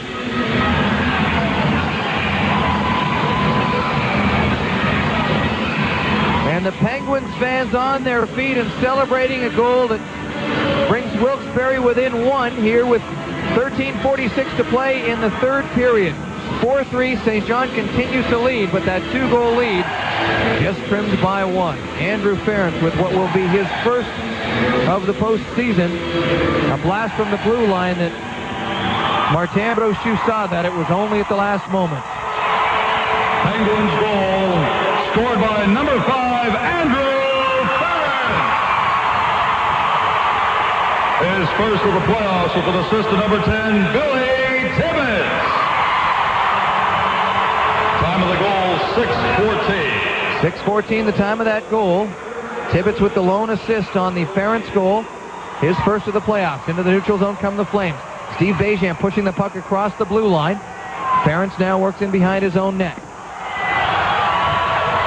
Off the far side to give it away. Dennis Bonvie gave it away. Luckily, Blair Betts had yet to clear the blue line.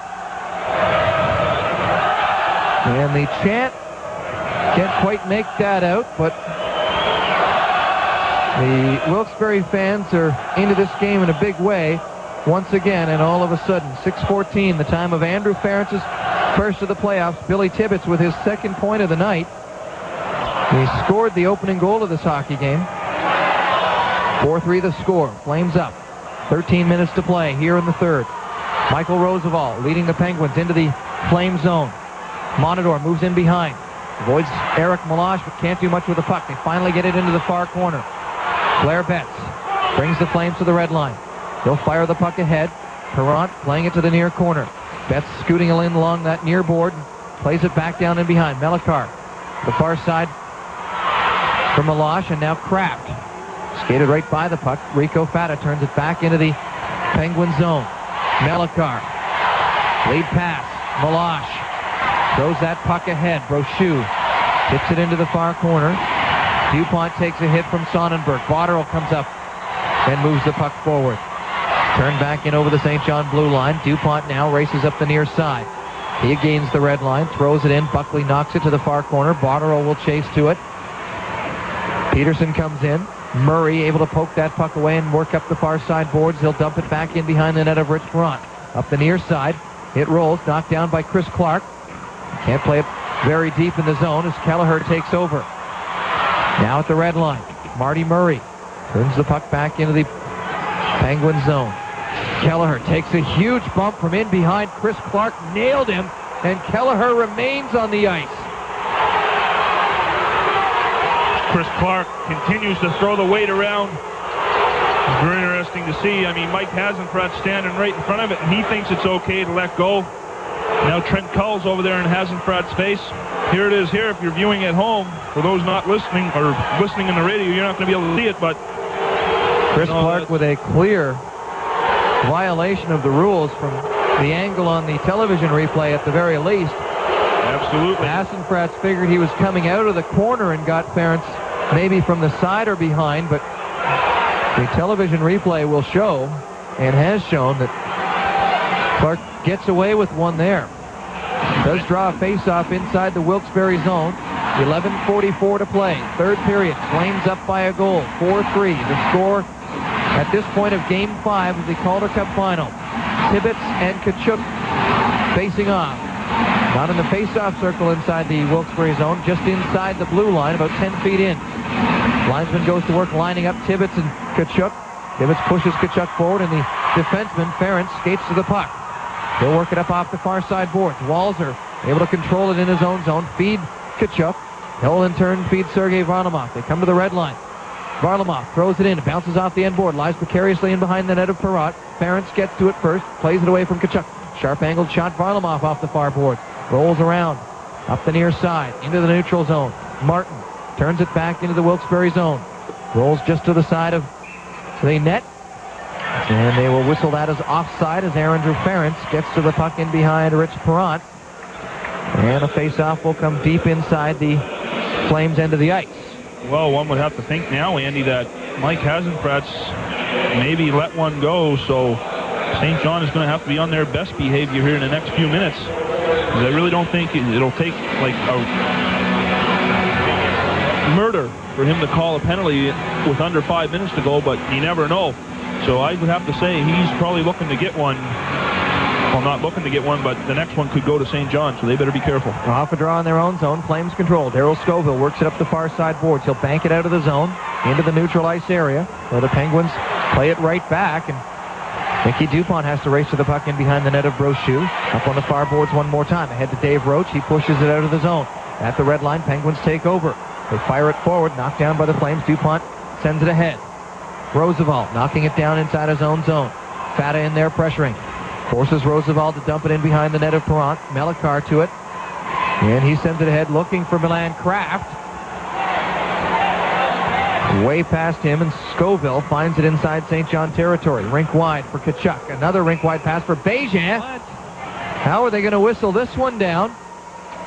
Joe Ross, who was here Monday night in Game 3, chooses to call this here a two-line pass for whatever reason. I don't know.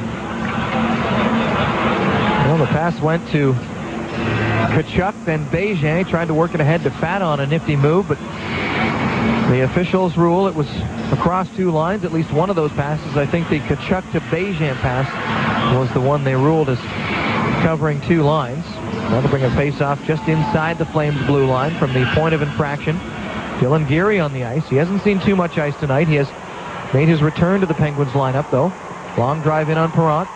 And with Tkachuk cruising in from the blue line, he will hold on to that. Tkachuk, for his efforts, gets dumped at the side of the Penguins' net, but somewhat unceremoniously, he gets up and skates away from what might have been a bit of a scrum had he decided to make an issue out of it. Well, St. John's shooting the puck now, Andy, from anywhere after that last juggly goal by Rich Perrott that he let in. Which I'm a big fan of, just shooting it, and shooting it. Here's fourth line guys again, Jason Morgan with Royer and Dowell. See what happens here now. Face off in the Wilkes-Barre zone. Just 2 shots on goal almost 10 minutes into this third period for the Penguins, one of which has eluded Martin Brochu. Royer into the face-off circle to battle Martin Sonnenberg. Sonnenberg wins it into the near corner. Buckley fires it far side. Kostopoulos ahead to Sonnenberg. Sonnenberg floats at the puck into the St. John zone. Walzer to it. Turns. Centers it. Gives it away. Kostopoulos! All the patience and time in the world, but Martin Brochu reaching up.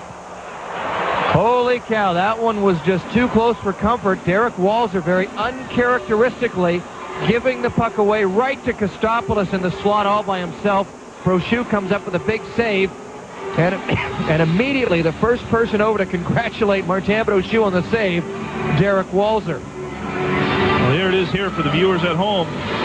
Just a no-look pass up the middle at that by Derek Walzer. John Kostopoulos just couldn't lift it over Martin Brochu as he got the glove out, held it. A big sigh of relief comes from Derek Walzer on that one, along with us also. Face-off inside the St. John end. Monador comes up with it. He sends a pass ahead to Jason Botterill, the man with 2 goals in this hockey game. Botterill floats the puck in. Clark to it. Gets ridden into the boards by Brendan Buckley. Fights off. Buckley able to play that puck to the far corner. Scoville coming down from his defensive position. Plays it back near side for Clark. Clark pushes it in behind, looking for Botterill. Kelleher finds it. Scoville. He likes to play it in behind. Botterill's there one more time. He'll push it into that far corner where Murray finds it. He'll turn it back along the boards. Clark skates to it, throws it in on Rich Perrott. Perrott knocks it down. Kelleher off the far boards. Clark knocks it down there. They dump it into the corner. Kelleher to it. Now Kraft. Kraft trying to lift it past Clark. He cannot. Clark ties up Kraft and Kelleher and then moves the puck to the near side. Peterson takes it there. Now wheels in front of Perrant. Comes forward. Long drive in on Brochu. He blockers that one to the near corner. Fata finds it. Moves in behind. Tibbetts kind of hanging on from behind there. Now Dave Roach on the far side boards. Ferentz comes down to take him on along the boards there. Puck rolls to Tibbetts. Out from in behind Fata. Down into the corner. Deep rolls it right across the front of the net. Cull tried to turn it ahead. Now Roach pushes it past Ferentz. Rico Fata jumps up into the play. They steer it past Alexander Mathieu. Fata's all alone in front. Bouncing puck. Perrant looking up as if to snag a fly ball in the outfield and hauls that one in with Rico Fata standing right next to him. Dave Roach gives Trent Cull the business there as they came to the front of the net. Rico Fata getting in the face of Billy Tibbetts, which has been going on all night long. Billy Tibbetts really scored a goal tonight and had a couple of assists, but really hasn't been as much of a big factor as everyone thought he was really going to be once they came down here. So this will be the end of him tonight for this season. Clearly he brings energy and some grind to the Penguins lineup, but some cases too much. Some cases too much, you're right. The other night was the perfect evidence. In the first game, he hadn't played for however many days it was, 10, 11, 12 days.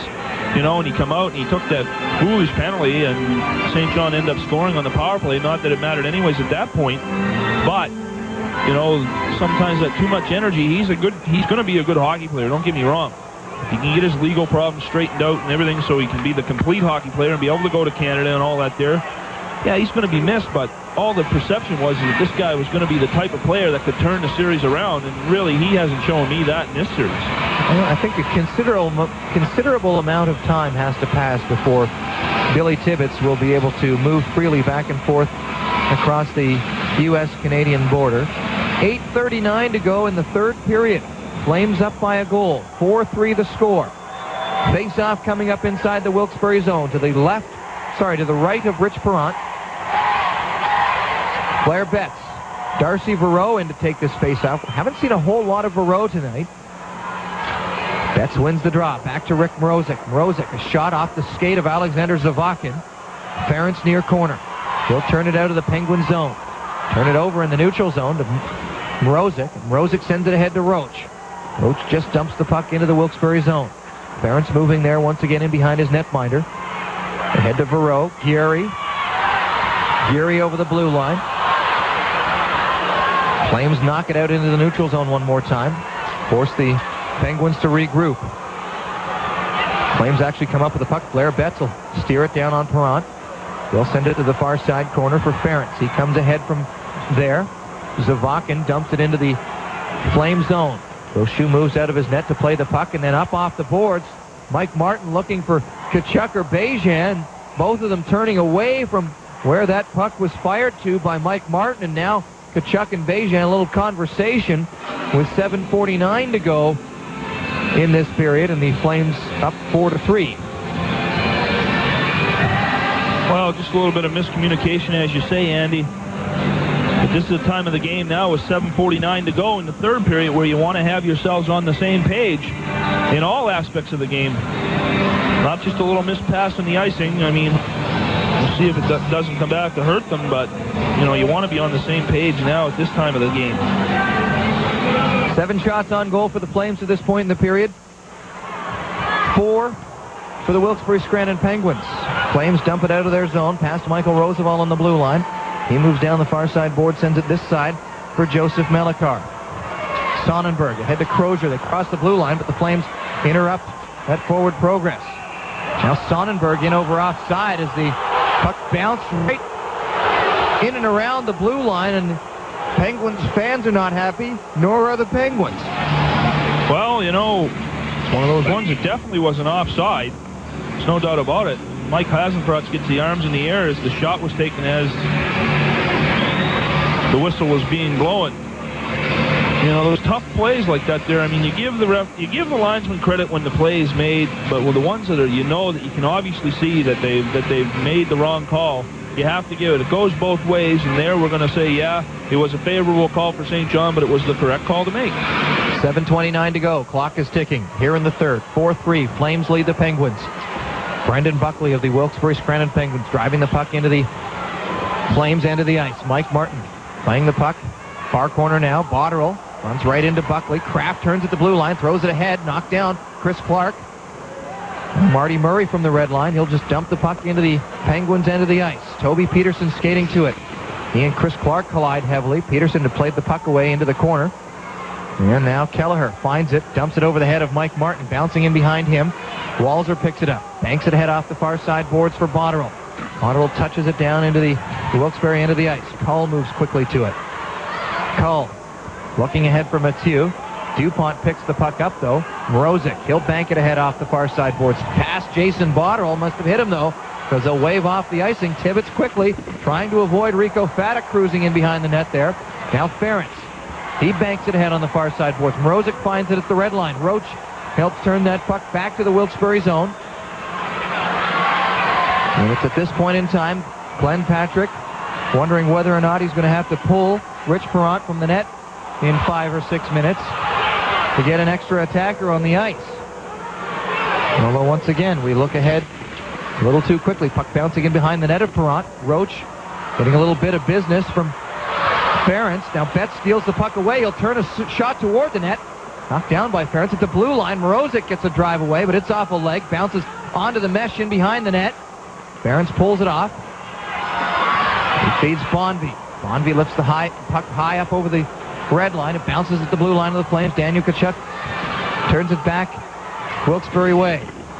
Cull in the far corner. As that puck rolls up the far boards, he sends it into the middle for Crozier. Ahead to Billy Tibbetts. Tibbetts, Roosevelt shooting, knocked down by Brochu, bouncing in the slot. Bejan is there to play it away for St. John. Bejan to the blue line. He'll send a pass backwards to Scoville, who was inside the Wilkes-Barre zone. They move it in behind. Tibbetts tied up by Bejan momentarily, but he manages to move that puck ahead to Kostopoulos. Now a rink-wide pass for Roosevelt. Roosevelt looking far side for Crozier. Kostopoulos goes into the far corner. They work in behind the net of Brochu. Murray falls to the ice. Monador will chase Kostopoulos. They work it back to the blue line. Melikar, a shot. Loose in the slot, side of the net, and Crozier couldn't control the puck. Kelleher at the blue line, tied up. He gets a shot away, knocked down in front. Scoville is down, and he's down on top of the puck. Hassenfratz blows the whistle. Kostopoulos is drilled. He falls to the ice. Scoville is down on the ice. Now he'll push himself up, and indeed he was on top of that puck. And the Wilkes-Barre fans a little disappointed maybe with a non-penalty call, but of course this is where they're being 2 years old, this hockey team, and really these fans starting to learn the game of hockey. They're a bit of a neophyte group of hockey fans here, and they should know, even 2 seasons into their AHL career, that most referees aren't going to have the whistle out at this time of the hockey game. Well, that there, I think they're just mad that they're probably thinking that it should have been a penalty for Darryl Scoville laying on top of the puck, but he got in front of the shot that was made. You know, Chris Kelleher shoots it from the point, and he brings her pretty good. He's got one of those new sticks there, those Easton Synergy $250 jobs, and he gets it right in the belly. So he falls down on it. Maybe he went down his pants, who knows, but they couldn't see it, so they blow the whistle. 4:50 to go, third period. Flames up by the score of 4-3, Game 5 of the Calder Cup Final here on Home Hardware. Flames hockey on Country 94. Northeastern Pennsylvania, we have so much to offer.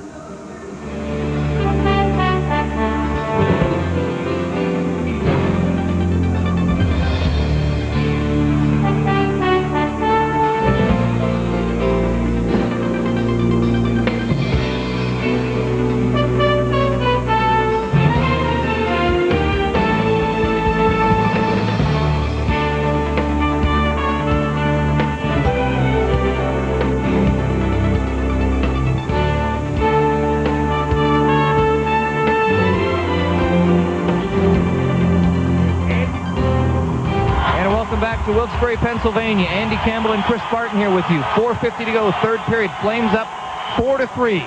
Looking to take a 3-2 lead. Back to Game 6 at Harbor Station Monday night. Draw inside the Flame zone. They fight for it in the far corner, up the far boards. Dave Roach pushes it out into the neutral zone. Michael Roosevelt skates to it. Watched by Rico Fata. They turn it over. Betts going the other way. In all alone. Working in. Score! No! Perrott had it roll up top and almost over top of him. From this angle, it looked as though it rolled behind. And Blair Betts slams his stick on the ice in frustration, missing a glorious opportunity there. Well, as he comes in one-on-one here, makes the play in the puck. It looks like, from our vantage point, like you say, Andy, that it's going to go into the top of the net, but it goes straight up and then lands on the pads of Rich Perrott. Blair Betts smashes the stick, as you say, down in frustration. He had an opportunity to put the Flames back up 2 goals. 4:32. Time remaining. Period number 3. Face-off in the Wilkes-Barre zone. Kraft and Murray. Penguins control. Chris Kelleher to the far corner. Ahead to Eric Meloche. Meloche throws it up over the blue line. Mike Martin finds it in the neutral zone. Now Cull. Cull from the red line drives it in. Walzer looking to knock it down. Actually pushed it right to Martin Brochu, and Brochu had to get down quickly on top of that one.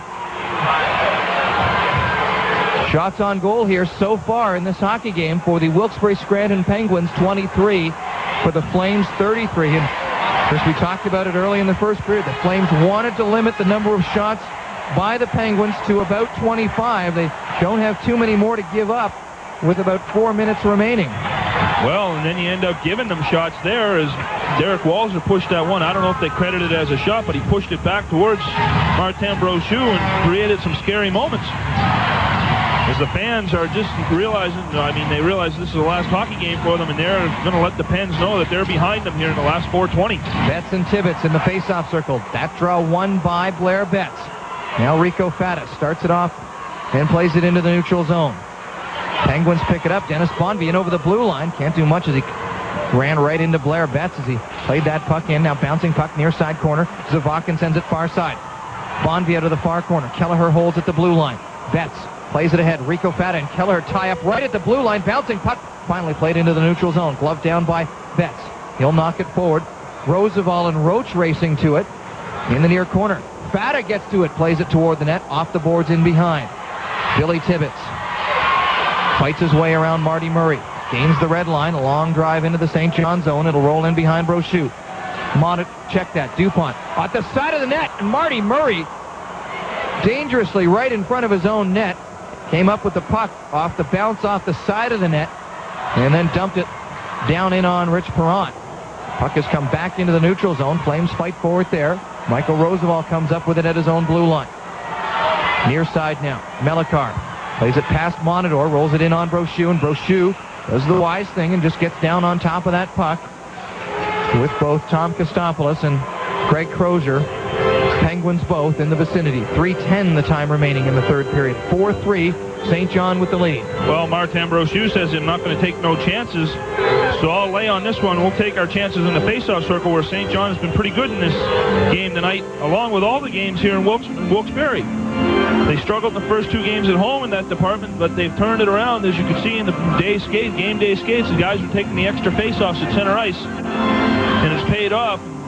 Maybe that's what Martin Brochu's thinking. Face off to his right.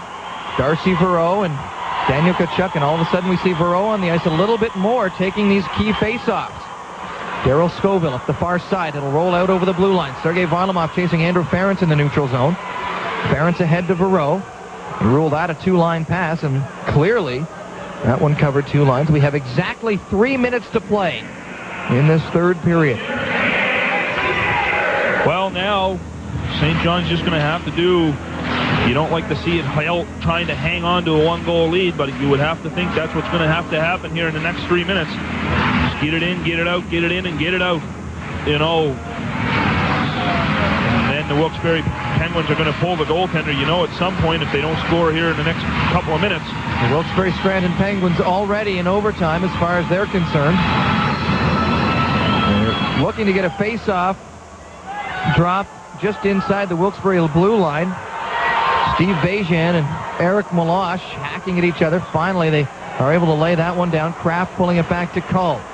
To Ferentz, now ahead to Kraft as he comes across his own blue line. Checked off the puck by Steve Bejan. It'll roll to the red line. Cullen Varlamov battle for it. Peterson comes into that battle.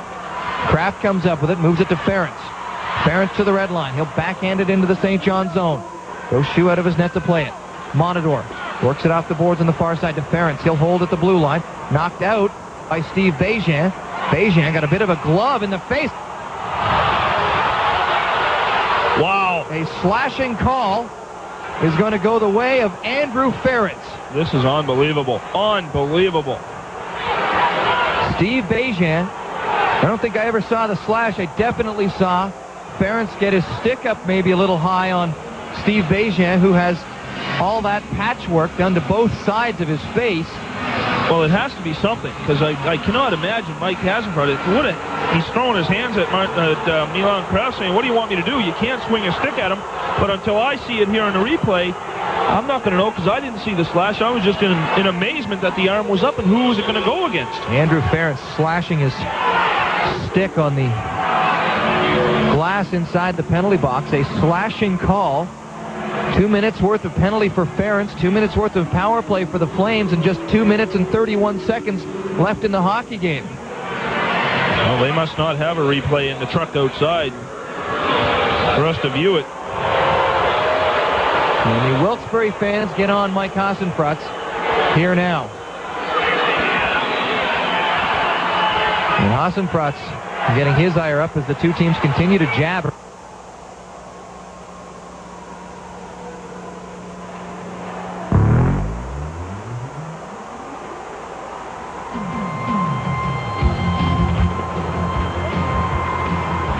Far side, that puck rolls. Varlamov poking at that puck. He'll play it to Murray on the far side boards. Back to Walzer. One-timer. Stick breaks. Rolls right in front of Perrant. And the Flames can't do much with it. Mickey Dupont on the ice. Gets that puck at the red line. Feeds Murray. He'll feed Dupont as they cycle back inside St. John territory. Tibbetts gets his stick up high on Darryl Scoville. Some frustration starting to show maybe on the part of Billy Tibbetts. Trent Cull near side corner inside Wilkes-Barre territory. He'll dump the puck the length of the ice. The broken stick of Derek Walzer lying in the middle of the ice. They get it aside. 1:40 to go in this period. Flames up by a goal. Derek Walzer to the red line. Rolls it in out front off the end boards, and Rich Perrant went to play it off the end boards and never saw it come off those end boards. Now along the near side. Knocked down by a high stick at the blue line. They'll wave it off as the Penguins come up with it. Here comes Tom Kostopoulos. He'll throw it in front of the Flames net. Near sideboard's Cull. Plays it back in behind. Kostopoulos avoids Tkachuk. Trying to play it out into the middle. And the Flames will push it into the neutral zone. It'll roll into the Penguin zone. 1:05, the time remaining. Game 5 of the Calder Cup Final. Penguins clear the zone. Last minute of play in this third period. Steve Monador moving dangerously in front of Brochu. Feeds the puck ahead to Tkachuk.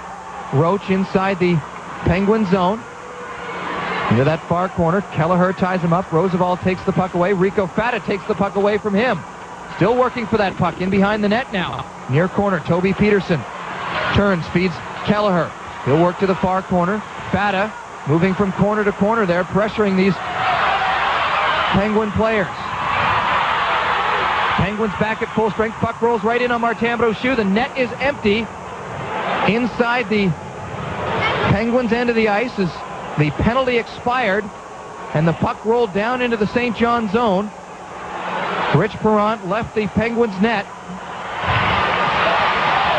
It'll be interesting here to see if Glenn Patrick doesn't use his timeout, Andy. No more TV timeouts tonight. Now, Mike Hasenfront's asking, do you want a timeout? What's going on? What's the problem? Let's go here. The two teams are gathered at their respective benches. Mike Hasenfront's ordering the Flames to gain their positions, and now Glenn Patrick will call timeout. Mike Hasenfront's with a couple of words for Jim Playfair, because the Flames were huddled in front of their bench, I think in anticipation of the Penguins calling the timeout. Oh, absolutely, and the Penguins are all huddled around their bench because they have the last change. They have to see what St. John's going to put out there. And you'll see a big gathering around the chalkboard as the St. John coaching staff is drawing some sort of a play up.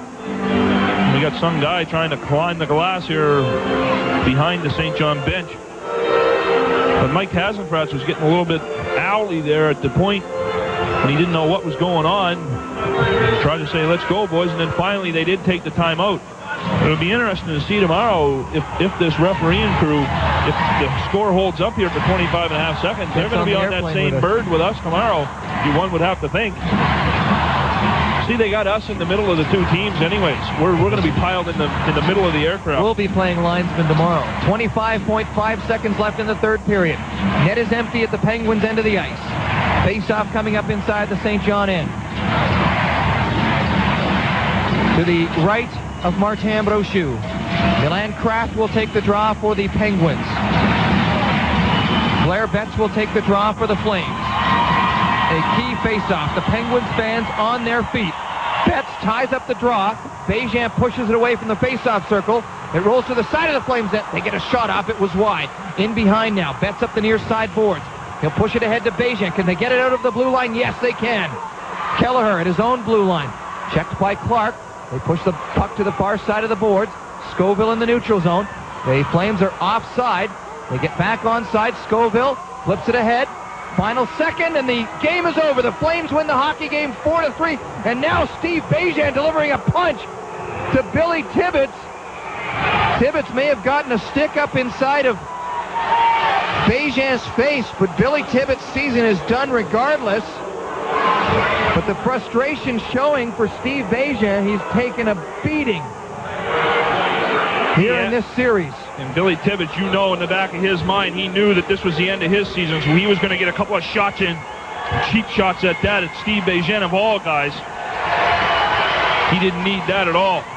Well, the Wilkes-Barre Scranton Penguins now have a huge task in front of them. Heading to St. John, they are a game away from elimination. The St. John Flames, on the other hand, much to the delight of the 40 or 50 strong Flames fans here, and no doubt the entire city and surrounding area in southern New Brunswick, are a game away from capturing the franchise's first Calder Cup.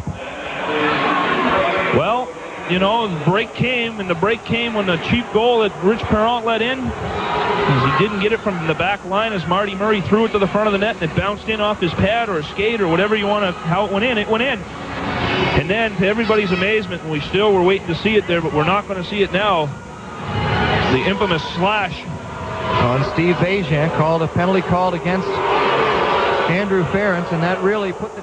Well, there you have it, folks. The St. John Flames are coming home Monday night with a chance to win the Calder Cup on home ice in front of their fans. I'll tell you, a couple minutes into this game, Steve, I would not have thought this was the outcome.